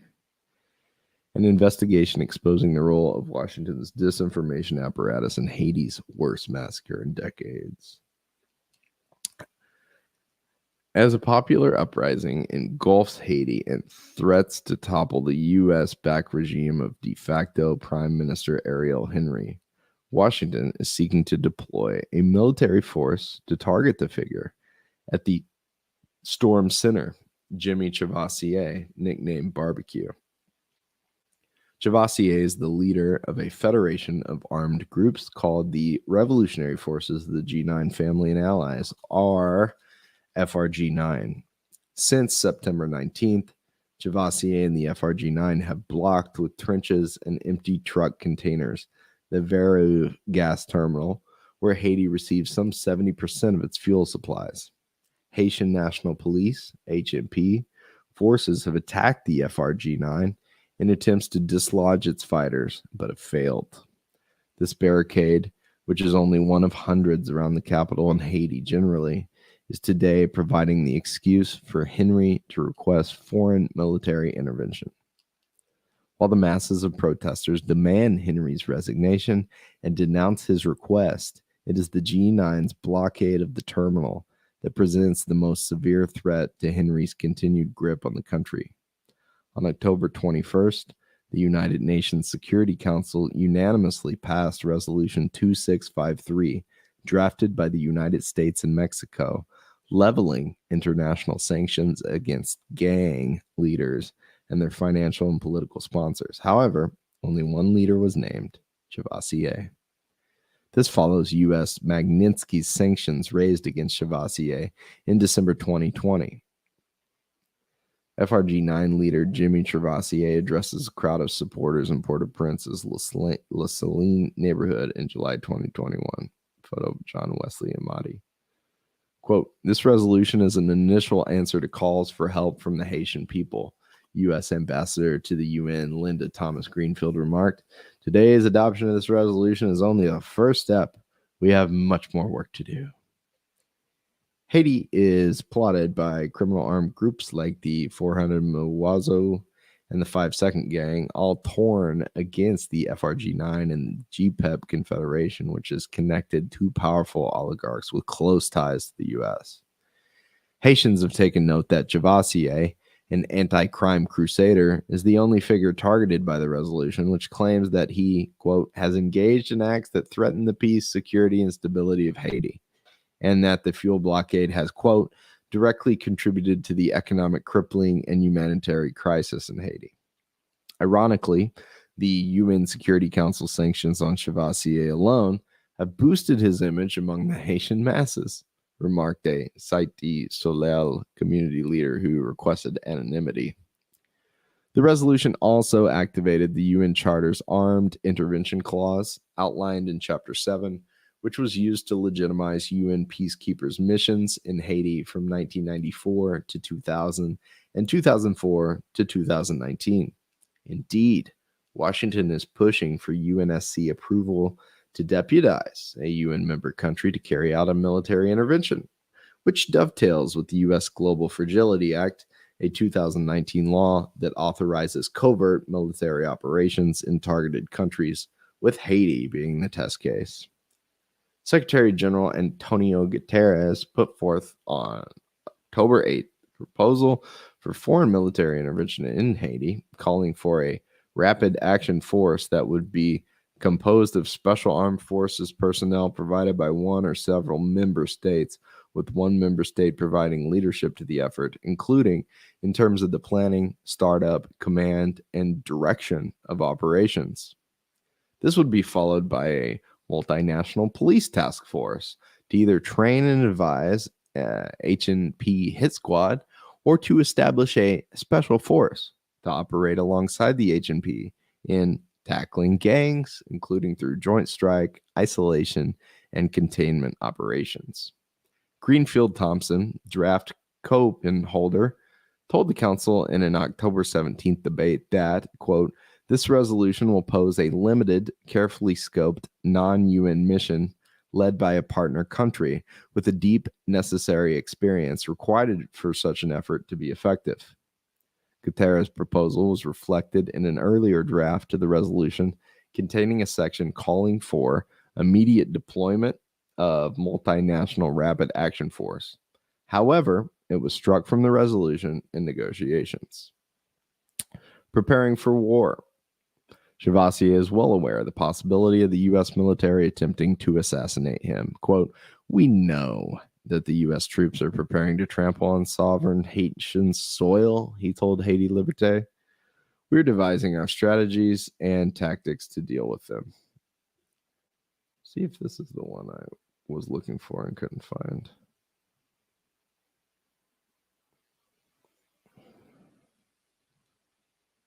No. That looks like a good one, though. We are devising our strategies and tactics to deal with them. The U.S. and its allies' crosshairs on Chavassier followed a multi-phase disinformation campaign alleging that Chavassier has committed multiple massacres in Port-au-Prince's slums on behalf of the ruling Haitian bald-headed party PHTK. These accusations have been listed in the State Department annual human rights carryovers and were cited as justification for U.S. sanctions against Chavassier, who remains the only Haitian gang leader under such designation.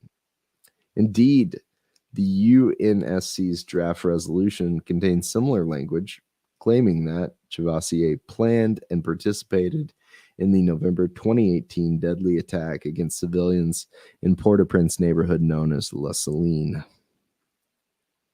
Port-au-Prince's cross of the Beausoleil market. Photo by Dan Cohen. Way to go, Dan. Actually getting down there, man. Proud of you. However, as this investigation, based on visits to La Saline, interviews with residents and local officials, a U.S. official, a careful examination of media and human rights reports will show there is no evidence of Chavassier's involvement in a massacre in La Saline, or that a massacre even took place. The events of November 1st to 13th, 2018 have been mischaracterized as part of a disinformation campaign emanating from the State Department and National Endowment for Democracy, NED, that has paved the way for the current push for military intervention in Haiti. The allegations of massacres provide a patina of human rights concern for aggression against the burgeoning revolutionaries of the G9 and maintenance of Haiti as a new neo-colony of the U.S. empire. U.S. disinformation machine in action. According to multiple interviews we conducted in Haiti on November 1st, 2018, two armed groups began fighting in the Cross des Boulets market, slaves market, in the Port-au-Prince shanty town of Les Salines, the site where French slaves sold captive Africans until Haiti's revolution, 1791 to 1804, initiated the demise of the Western slave economy. The conflict culminated in a fierce gun battle on November 13, 2018. By the time the fighting subsided, piles of dead bodies were strewn upon piles of garbage, gnawed on by wild pigs, and left to rot under the Caribbean sun. This outbreak of violence and the November 13th battle would become the central plank in the disinformation campaign targeting Chavassier. Yet there are few established facts regarding what exactly happened in Les Salines, and several narratives, often contradictory, exist among various political sectors and currents of those who alleges a massacre took place. There are a total of 7 reports on the events of Les Salines. The most widely cited report was published by the Haitian National Network for Human Rights, RNDDH, which is funded by the NED, Open Society Foundation. Hey, Putin talked about them in that speech from earlier. The Open Society. Not so open if you disagree with them. And American Jewish World Service, whose top donor is former Google CEO Eric Schmidt's Family Foundation. Maybe they canceled Kanye. The RNDDH is headed by Pierre Esperance, a close collaborator of the U.S. State Department. Esperance's office in Port-au-Prince is adorned with an award from the U.S. Embassy dated 2002, the period when his prior employer, the National Coalition for Haitian Rights, NCHR, led a disinformation campaign in the lead-up to 2004 U.S.-backed coup against President Jean-Bertrand Aristide, accusing it of committing a crime against humanity and genocide. Hey, Bismuth, welcome. I'm finishing up reading this last article from Haiti Liberté by Dan Cohen, his most recent update on what's going on with Jimmy Barbecue down there. Esperance and the NCHR maintain close ties to the coup government of Grand La Tortue as state and paramilitary forces rounded up and imprisoned without charges former Aristide government officials and imprisoned and killed 8,000 Lavalas activists. The NCHR report used to justify the persecution of former Aristide officials and Lavalas activists was later discredited. United Nations Special Rapporteur Thierry Fogar called the NCHR's actions a real failure that demonstrated a lack of responsibility. What is this? Yeah, that is a name. I get you. I don't know why that's up there. Oh, the Human Rights Award. I'm sure.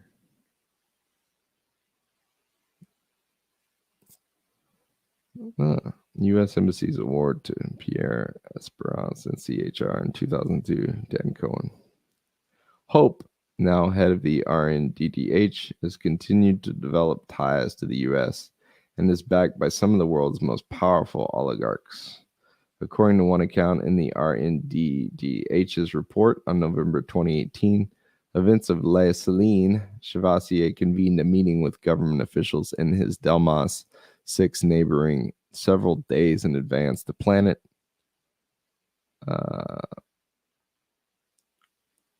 And distribute weapons.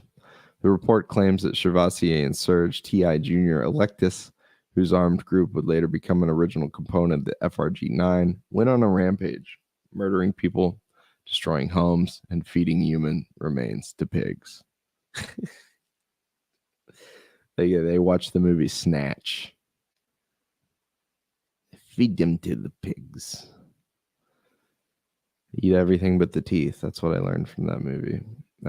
Despite the report's total lack of evidence, subsequent reports on the La Saline events would quote and draw on its version of events. It reminds me of the Viagra story with, what was it?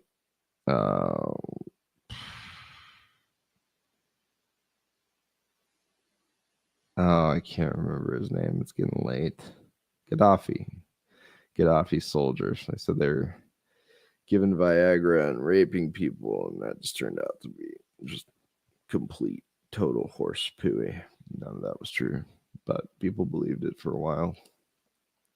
West is good at that.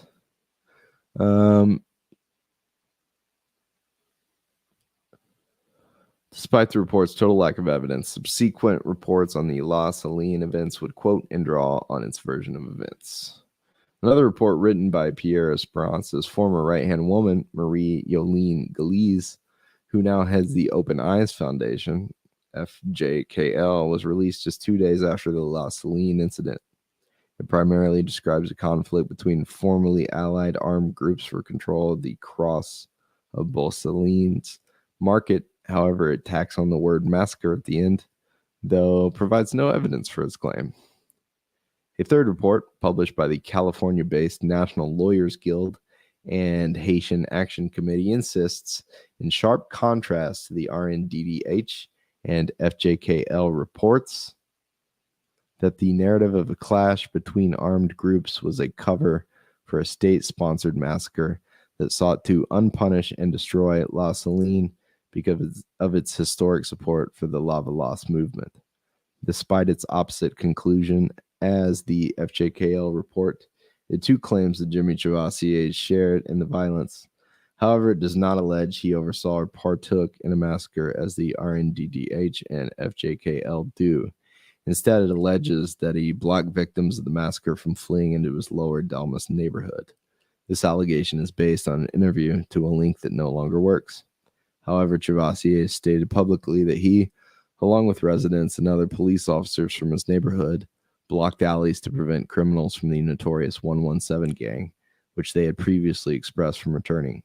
Chavassier's classes with this armed group have been reported by the RNDDH itself, whose May 3rd, 2019 carry states that, having learned that some members of Base 117 have joined Pablo's gang in non-Tokyo, Jimmy Chavassier, aka Barbecue, has decided to make war with them. I am tired, Bismuth. You are correct.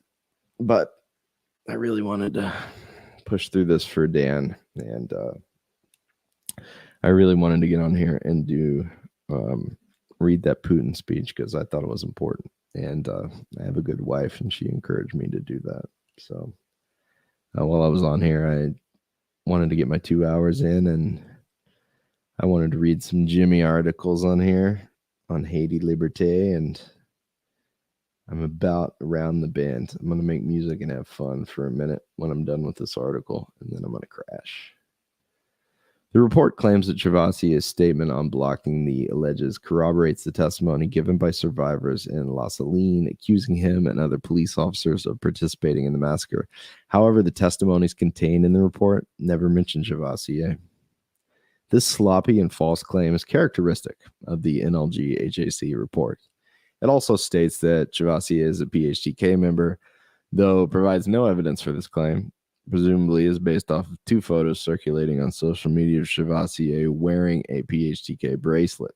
Travassier stated that he helped the campaign of Espoir candidate Jude Celestine, and the photos were taken from an event several years ago in which bracelets were handed out, where he and other police officers provided security.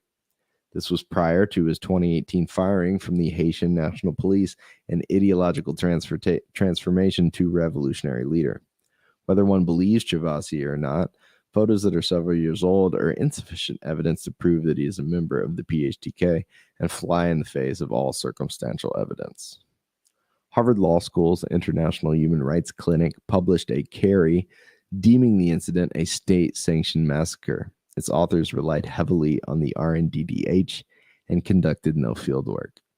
The Port-au-Prince-based Center for Analysis and Research of Human Rights published a carry portraying the La Saline incident as a massacre amid gang violence. But in contrast to other reports, it never mentions Jimmy Travassier and accuses the state only of complicit silence. At United Nations, carry is the most circumspect of all, repeatedly qualifying its claims against Travassier. The alleged presence of the departmental delegate and national police agents suggested a possible involvement in these state officials, the report reads. The Organization of American States, OAS, notorious for its subversion of democracy in Haiti, issued a carry on December 31st, 2019. The 5-page document uses careful and qualified language. The words alleged, suggest, and assumed appear 25 times. The report makes no definitive claim, nor does it mention Travassier. A body known as the Victims Committee on La Saline appealed to the OAS, but even this did not overcome the body's circumspection. Belying all the narratives is the wide disparity of death tolls ranging from 15 to 71. The NLG-HAC report concedes that it's been difficult to get an accurate number of those killed. Ultimately, none of the contradictory reports provide concrete evidence of Jimmy Travassier's involvement or that a massacre even took place. Cherry-picking testimony and ignoring victims. Okay, I can do it. We can do it. We can do it, Dan. I'm going to do it. According to Jean Renel Felix, director of the Croix de Beausoleil Market, the La Saline incident was not a massacre, but a battle between 2 armed groups in which innocent civilians may have been killed in the crossfire. To have a massacre, you'd have to have peaceful, harmless citizens that another group attacks. There I could talk about a massacre. But when it's 2 armed groups which lock horns on the same block, both sides had casualties. That meant that the civilian population was also a victim. Thank you, Bismuth. I saw that. Felix's description of a fight for control of the area is supported by the RNDDH, Open Eyes Foundation. That's a truly dystopian-sounding organization. CARDH and A reports on the incident. Travassier maintains that he never left his Lower Delmas neighborhood during the events in La Saline and recalls that Ty Jr. called him on November 1st ahead of the battle to inform him that the criminals he had previously expelled from his Lower Delmas neighborhood would attempt to return, thus prompting him and other neighborhood residents to block 3 alleyways. We, the area's police officers, along with the local population, took measures so that these guys couldn't return into Lower Delmas, Travassier recalled. In other words, it was the first time that I spoke to Ty Jr., on the telephone no less, but I had never met Ty Jr. face to face, much less would I go fight for him, much less carry out a massacre. Haitian-born U.S. citizen and Delmas 6 resident Mario Bernashi recalls hearing on the radio that Travassier was carrying out a massacre in La Saline. Jean Renelle Felix, director of the Croix de Beausoleil Market. Photo by John Wesley Amati. It was about 6 or 7 o'clock at night. I heard over the radio that Barbecue was in La Saline shooting people. Brunache said. I was in my house and I said, God damn, what the hell's going on? What is he doing in La Saline? Brunache said he ran from his house to ask neighbors why Chavassier was in La Saline and found him asleep on the floor. I woke him up. I said, they say you in La Saline shooting people. He said, huh? Brunache said he gave testimony to the police and to a former law school colleague who is an investigator for the FJKL, which authorized the first report on the La Saline incident. His version of events, however, does not appear in the report. Haiti Liberté journalist Kim Ives contacted FJKL co-director Samuel Modestine to ask about his organization's documentation of the La Saline events. Modestine is the lawyer of Reginald Boulos, an oligarch who is a key supporter of Ariel Henry's regime. U.S. diplomatic cables by WikiLeaks and Haiti Liberté revealed that Boulos had been paying the Haitian National Police as a private security force. Way to go, WikiLeaks. You're just exposing all kinds of people, weren't you, my boy? All right. Where's that private security force? There it is. He also sat on a former U.S. President Bill Clinton's interim Haiti Recovery Commission, IHRC, which decided which projects to channel the $13 billion donated to rebuild Haiti after the 2010 earthquake. Not only did the FJKL exclude Brunache's version of events, but its authors made no attempt to obtain Chavassier's testimony about his whereabouts during the La Saline incident. Modestine insisted that he both did not know which neighborhood Chavassier resided in and that his neighborhood was too dangerous to visit. So they didn't know where he was, or they were afraid, asked Ives. Both, replied Modestine. We didn't know where to find him, nor was it an area that was accessible for an investigator to make contact with him. There is no investigator who could enter the area saying they're investigating and then find Barbecue. It's a lawless neighborhood. Chavassier says these human rights groups have political agendas. The human rights organizations in Haiti, particularly the two most influential ones, have transformed themselves into political parties, he said, referring to the RNDDH and FJKL. They do not do their job with fairness. They have a lot of bias. They destroy one side and protect the other. They destroy me and they protect those that I'm up against. I wonder if this is, here's the trailer. Maybe this is the trailer for Dan Cohen's new documentary. Let's check it out. A nation in turmoil, ravaged by empire, neighborhoods at war, the state on the brink of collapse, revolution in the air. A man at the center of it all. To some, a villain. Jimmy Sherry alias Barbecue. He's a criminal. He's not the original. To others, a hero.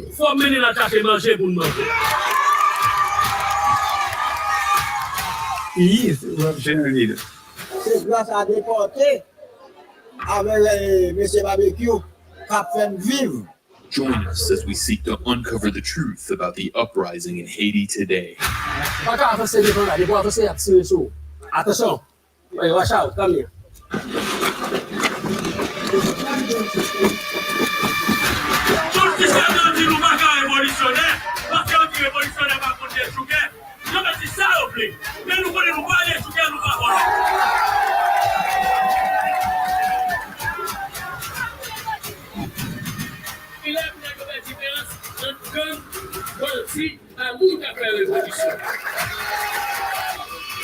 Man, I love what he said. Let's go back and read that again. They have to. The tools of the system say we aren't revolutionaries because revolutionaries can't be looters. They can say whatever they want, but we know we are not looters and we are not thieves.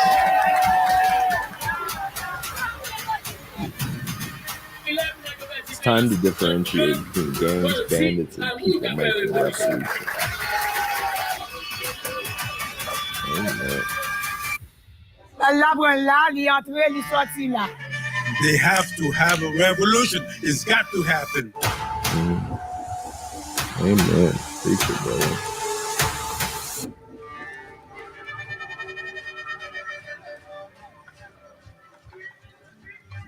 Coming soon. Come on, Dan Cohen. I want to watch it. That looks fantastic. Just like the one you did on Israel, dude. That was killer.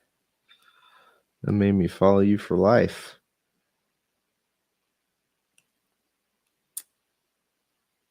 Okay. I clicked on the video. We watched that. All right.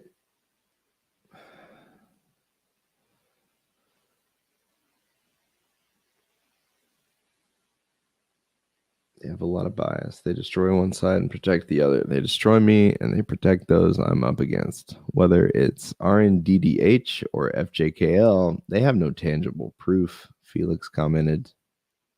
I defy them to prove what they say in their reports. Felix claims that these human rights groups describe both people who had died long before and gang members killed in the fighting as innocent victims of a massacre in their reports. They put photos of people who died a long time ago, and they never have the family of those victims to say that a given person was a victim. Many people whose pictures they put had guns and were fighting. The political hand behind the massacre. The reason they say there was a massacre is because there was a political hand behind the scene, Felix continued.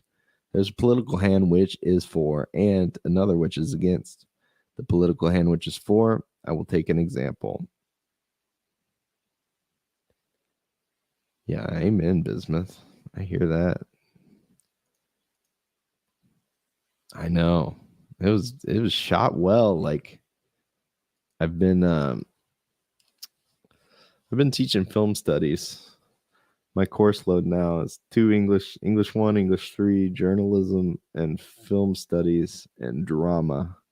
But film studies, just teaching it kind of makes me like he had good camera work in that too. He had the energy, the music was good. I feel like Dan was probably doing all that.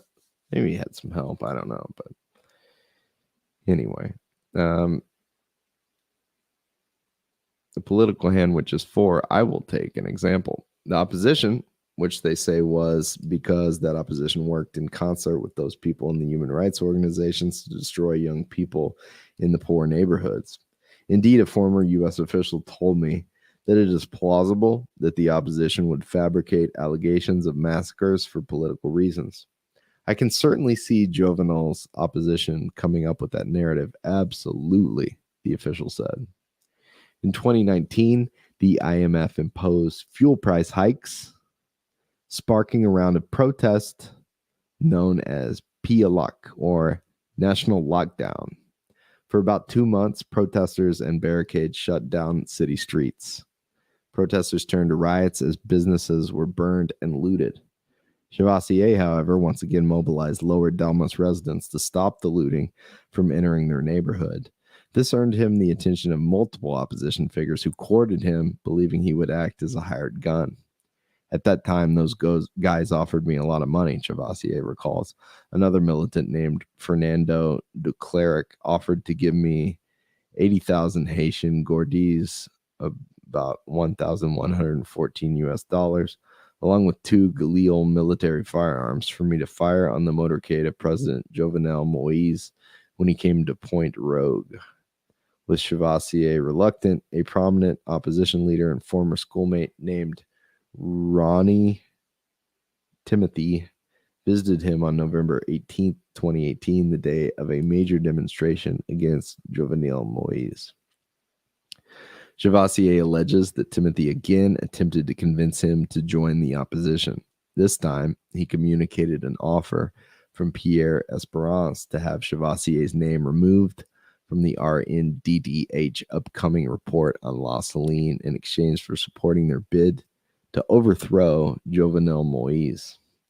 His success in protecting his neighborhood brought him the attention of oligarch Reginald Boulos.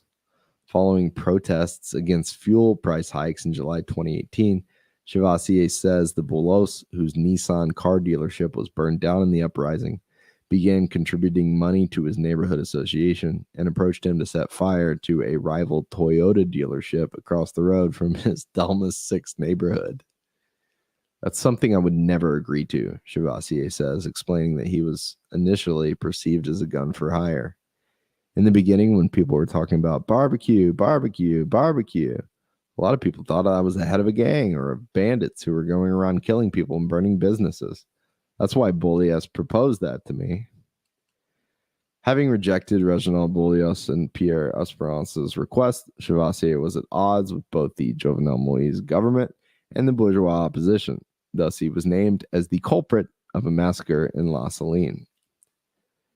The mainstream media's promotion of the massacre narrative. This narrative has been accepted by virtually all establishment political sectors and is found in news reports on the incident. A January 14th, 2019 Associated Press article became the first to recycle the RNDDH's claim of Chavassier's involvement in a supposed massacre in La Saline. The same day, Voices of America published an article based on the AP's report. The allegations went to appear in virtually every mainstream article, including the New York Times, the Washington Post, Al Jazeera, Miami Herald, Vice, PBS, USAID-funded Insight Crime, and the NED-funded Ayabo Post, though many qualify them as, quote-unquote, alleged. Western governments and UN bodies have used these reports to bolster their calls to punish Chavassier. On November 13, 2019, the House Foreign Affairs Committee called for legislation to hold the perpetrators of the La Saline massacre accountable. On November 14, 2019, the U.S. Embassy urged the Haitian government and Inter-American Commission on Human Rights to investigate what it called the La Saline violence. Notably, it did not deem the incident as a massacre. In August 2020, United Nations Integrated Office in Haiti, BINUH, headed by longtime State Department official Helen Lalime, demanded Chavassier's arrest, despite qualifying his involvement in massacres as alleged. In November 2020, the U.S. Embassy called to, quote, accelerate and intensify efforts to punish the revolutionary leader. In February 2021, Nathalie Broadhurst, France's deputy permanent representative to the United Nations, called for Chavassier to be put behind bars. I asked this question straightforwardly. How is it possible today that Jimmy Chavassier is still walking free? Clutch my pearls. Those responsible for the La Saline and Bel Air massacres must be brought to justice, she said. Well, the way this lady talks, I want her to go in herself and do it. Nathalie Broadhurst. Just get you one of them, assault rifles and go get Jimmy yourself. If it's that important. In January 2022, the U.S. Senate passed the Haiti Development, Accountability, and Institutional Transparency Act 1104, authored by Senators Ben Cardin, Democrat from Maryland, and Marco Rubio, Republican from Florida.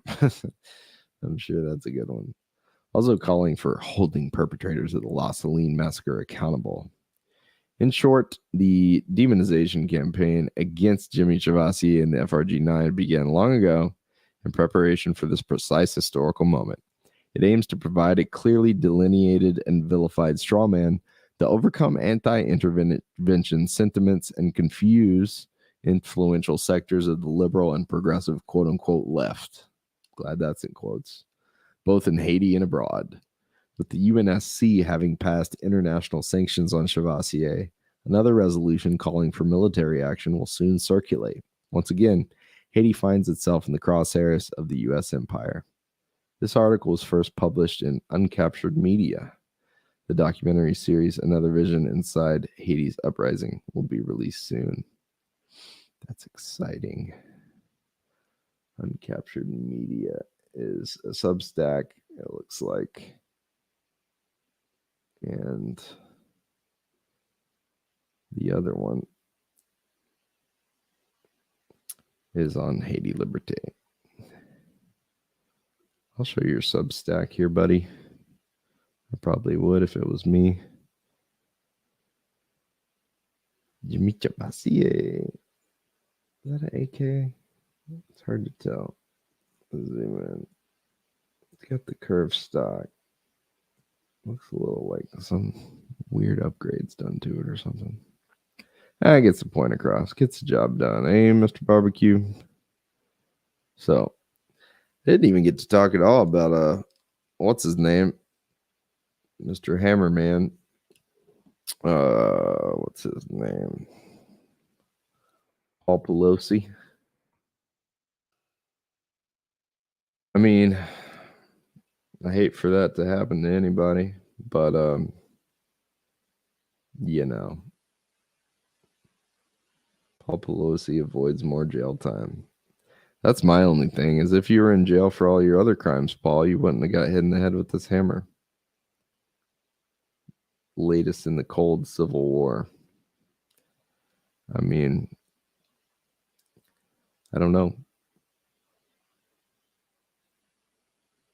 You guys just appear to be invincible, right? Paul Pelosi. Trading.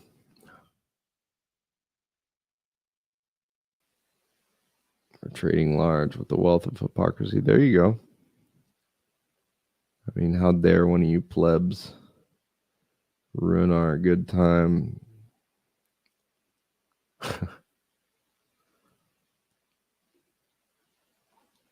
Kyle Dunnigan.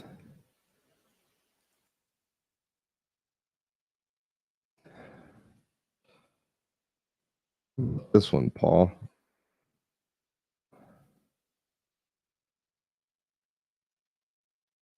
Drunk driving, Paul Pelosi. Oh, there's video of it. Paul Pelosi's crash is released. His DUI cam. Huh. Oh, Paul.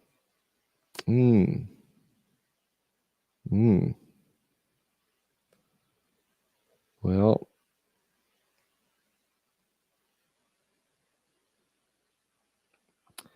I'm telling you, if you'd been safe in a jail cell, this wouldn't have happened today, buddy. But justice is being delayed. He received a jail sentence? Really? Did he go to jail? Oh, well, he won't serve any time behind bars. Wow. Who could have seen that coming? Me. We lived in a fair and free country where justice applies to all equally. Let's do Nancy Pelosi, Kyle Dunnigan. One of my favorites.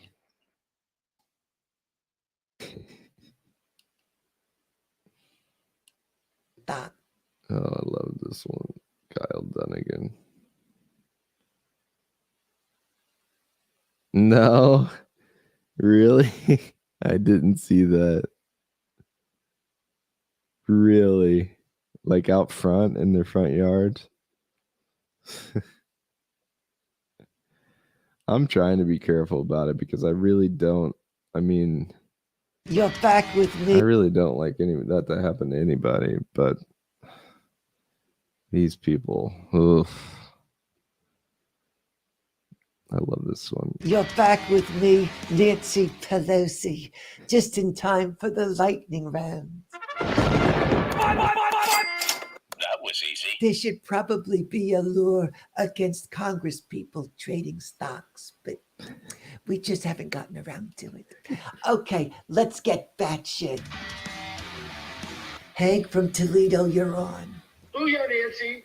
Booyah. I read your husband bought Google just before the antitrust bill vote. You guys made $5 million. Mm-hmm. So was that like luck? Or... Yes, it was a miracle. Thank you, George Floyd. Okay, Mark from Illinois. Booyah, Nancy. Booyah. Hey, should I hold on to my Tesla position before the EV bill passes? Sell. That was easy. A little birdie told me I'll be voting the other way. Drink it. You newbies at home, don't be discouraged. I lost a lot of money in the market, but things really turned around when I started making lures. When we come back, I'm gonna jingle all my jewelry in your face. You'll like it.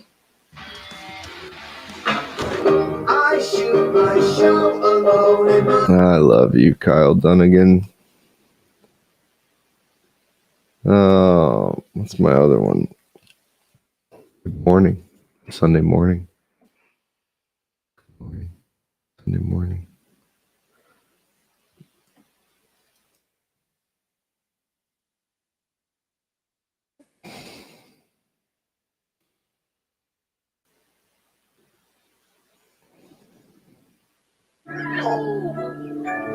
Good morning.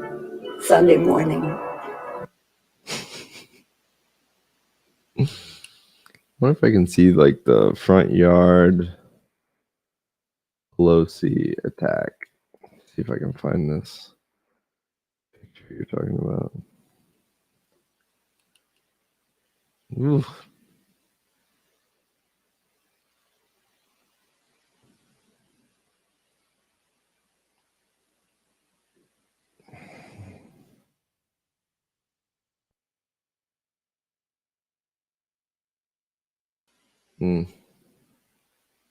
You'll pull it up.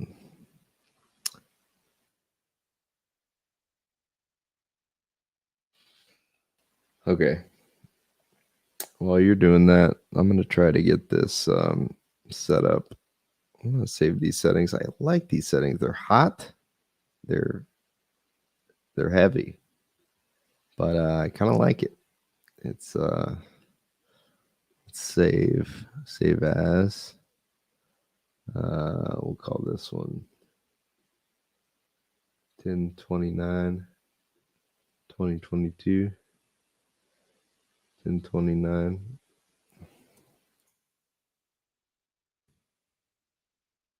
Call it. It's hot, but I like it. Hot.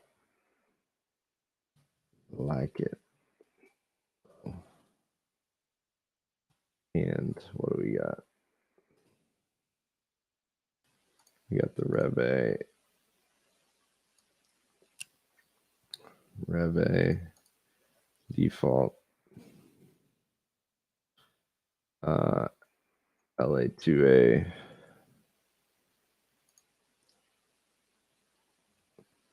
1176. Oh no. Okay.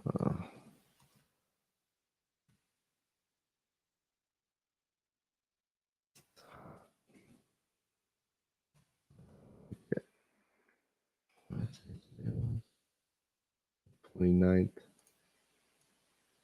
10/29.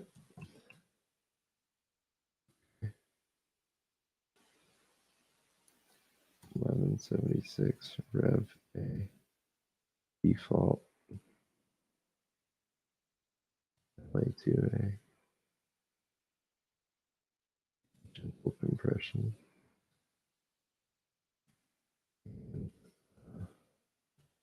Full Tech Pro.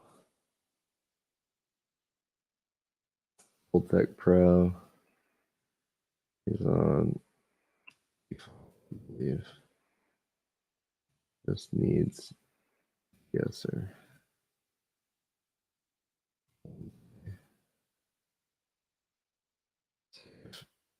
Okay.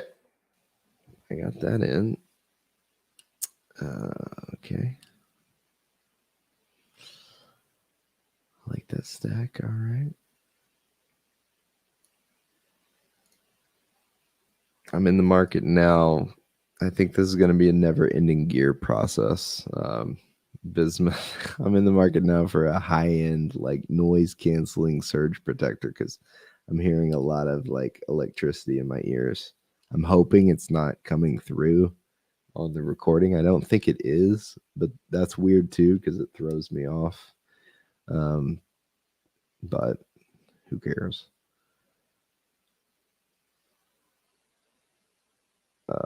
No, it's not. I need to take that off there. Okay. I'm going to pull up, I think it's called Loopback.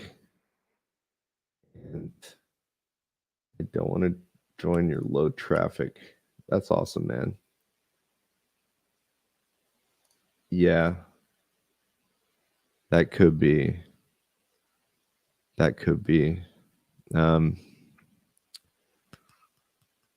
I don't know. I think just this mic requires a lot of gain, and I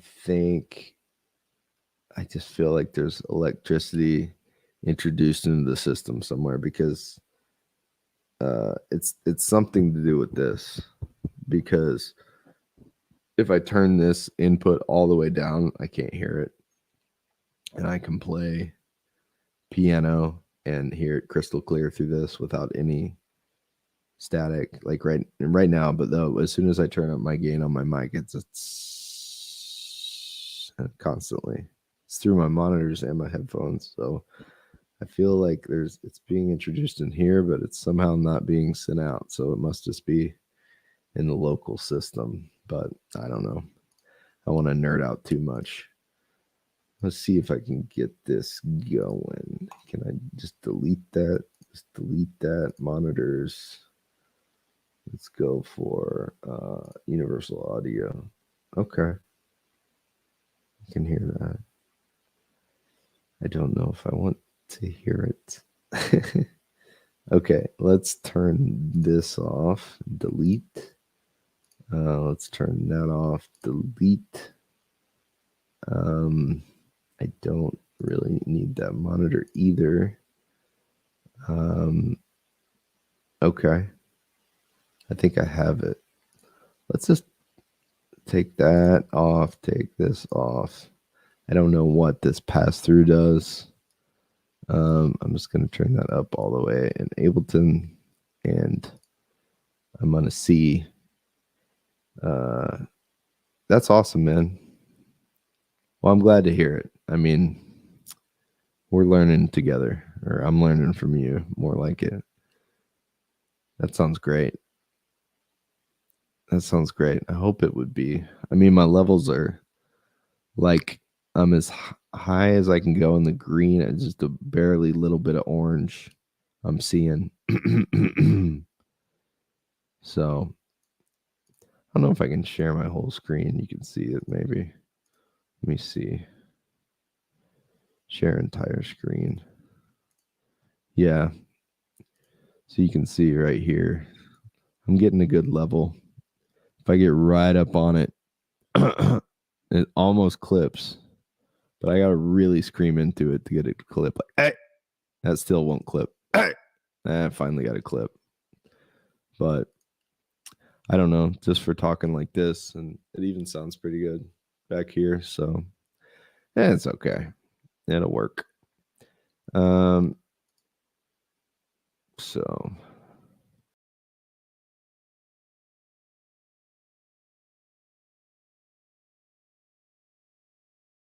I removed myself there for a second.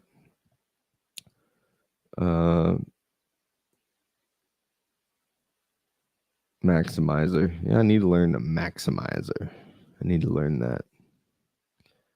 I don't know if I have an old maximizer in here. I wonder what you're doing with your stuff. Like mine are, click the preset, and then I can look through all the presets. Would it be under mastering? No, probably not. Special processing. Yeah. Probably channel strip and preamp. Maybe compressors and limiters.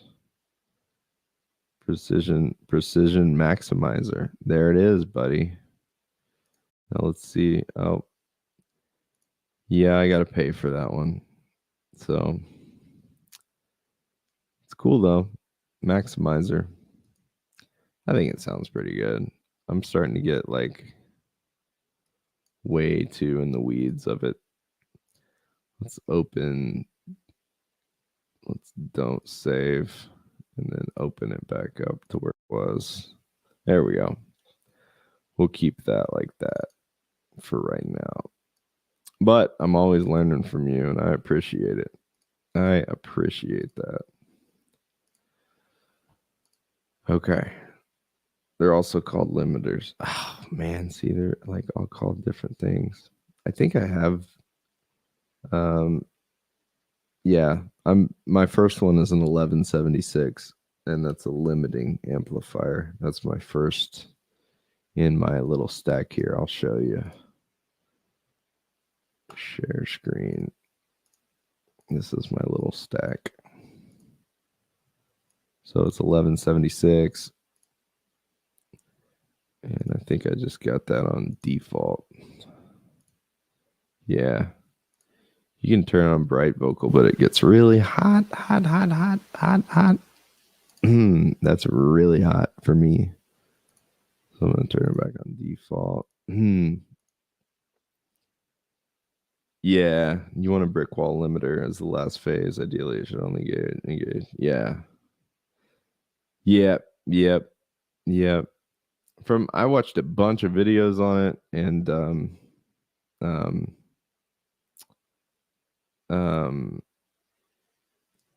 lot of people recommended this to take off the clips, and then this like smooths it out.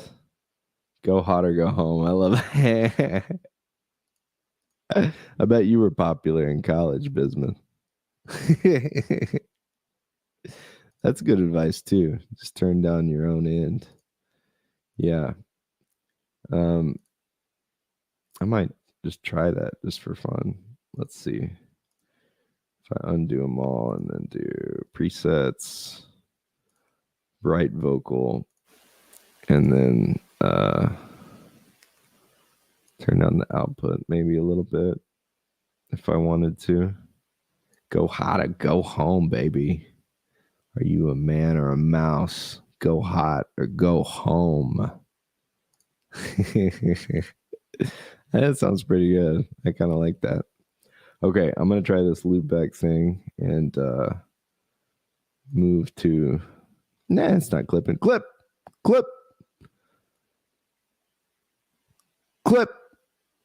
Oh, I'm glad you like that. Hey, I'm glad you like that. It's hot. Go hot or go home. Maybe we'll sell... Let's save this too. Save as... this is hot. This is hotter. This is hotter, but I still like it.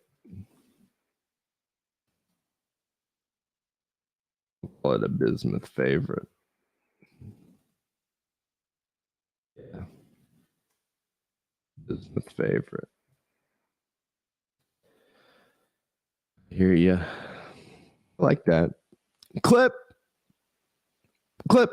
It's even harder to make that clip, honestly. Okay. Let me see if that... I don't know if I really did turn it down. Yeah, I did turn it down a little bit. A little bit on the output. The ratio.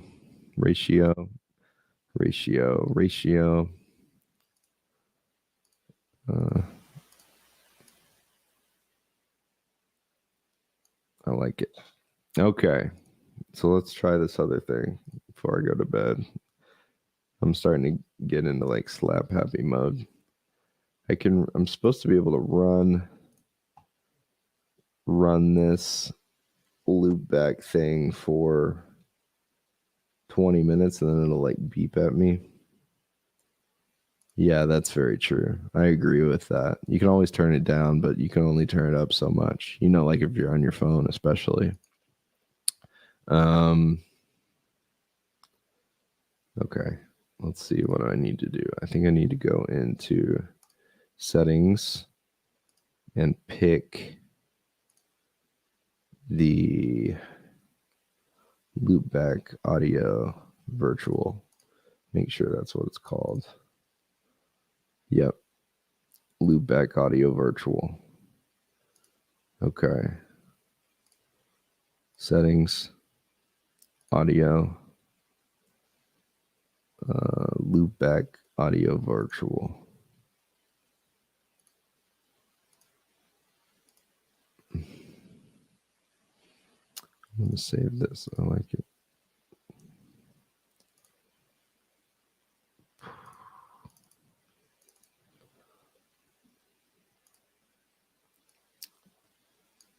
Okay.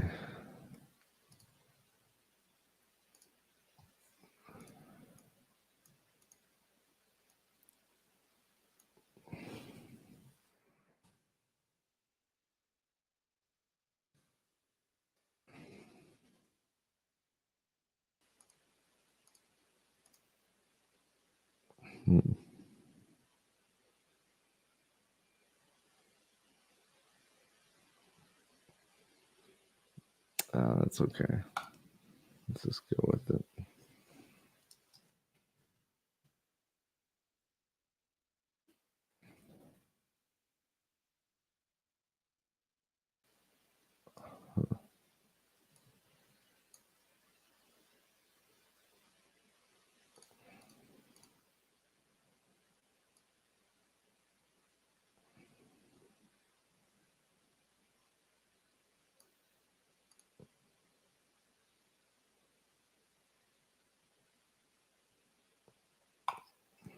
Delete this before I get confused. Okay, I'm finally ready for my 20 minutes of goofing around. Mic, loopback audio.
Hello? Yeah, I can hear that. That's coming through.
Can I hear that?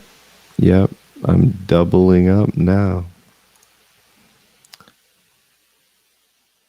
You can hear the piano. Okay, let's just have fun with it until it shuts off. Okay, here we go.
I'm just going to make up something totally from scratch. Let's start a whole.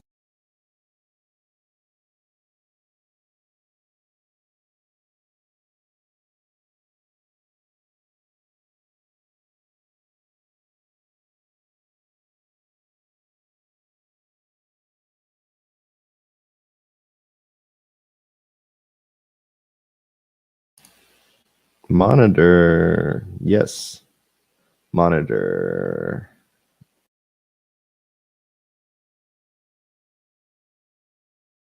Can I hear it now? Yep. Okay. That's kind of annoying. But live and learn. Here we go. I always start with the drums, usually. Give myself a little something to go with.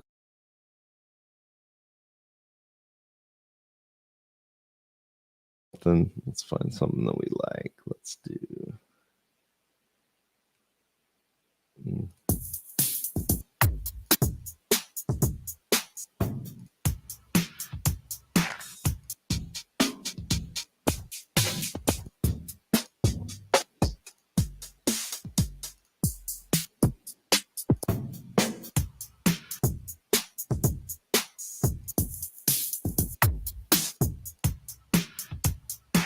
Let's go with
I'm putting on some autumnal piano for a second. That's literally the name of this.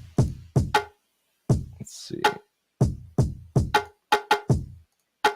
Share screen.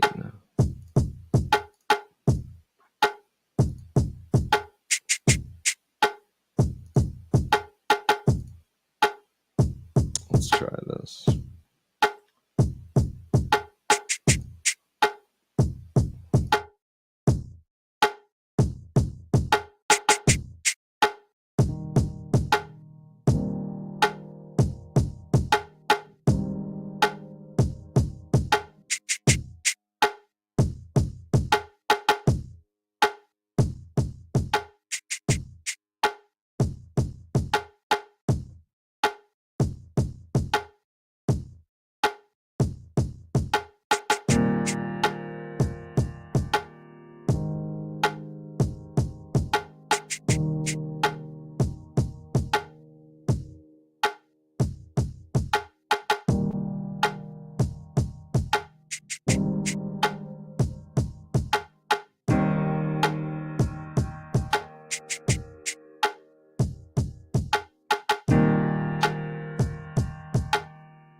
All right. Well, let's see. I'm back. That was kind of fun. I kind of get lost, though. I can have a lot of fun by myself, and then when I know that it's on and someone's watching, it makes it, I lock up. I got to get over that. I can talk all day. But I just think as I get more comfortable with the program, I'll get over it. Anyway. So it is almost 1 a.m. I've done 3 hours and 13 minutes. Bismuth, if you're still here, I appreciate it, buddy. Thanks for being kind while I doodled. Appreciate that. And I'll see y'all next time. Peace. We have accomplished something tonight. We got Mr. Putin's words out there for more people to see, and that's important. We updated the world a little bit on barbecue, and that's important. And you know what else is important? Going to sleep. And with that, if you guys like this for some reason and you want to help me out, you can always sign up on my Buy Me a Coffee. I throw it in once at the very end and put it in the description.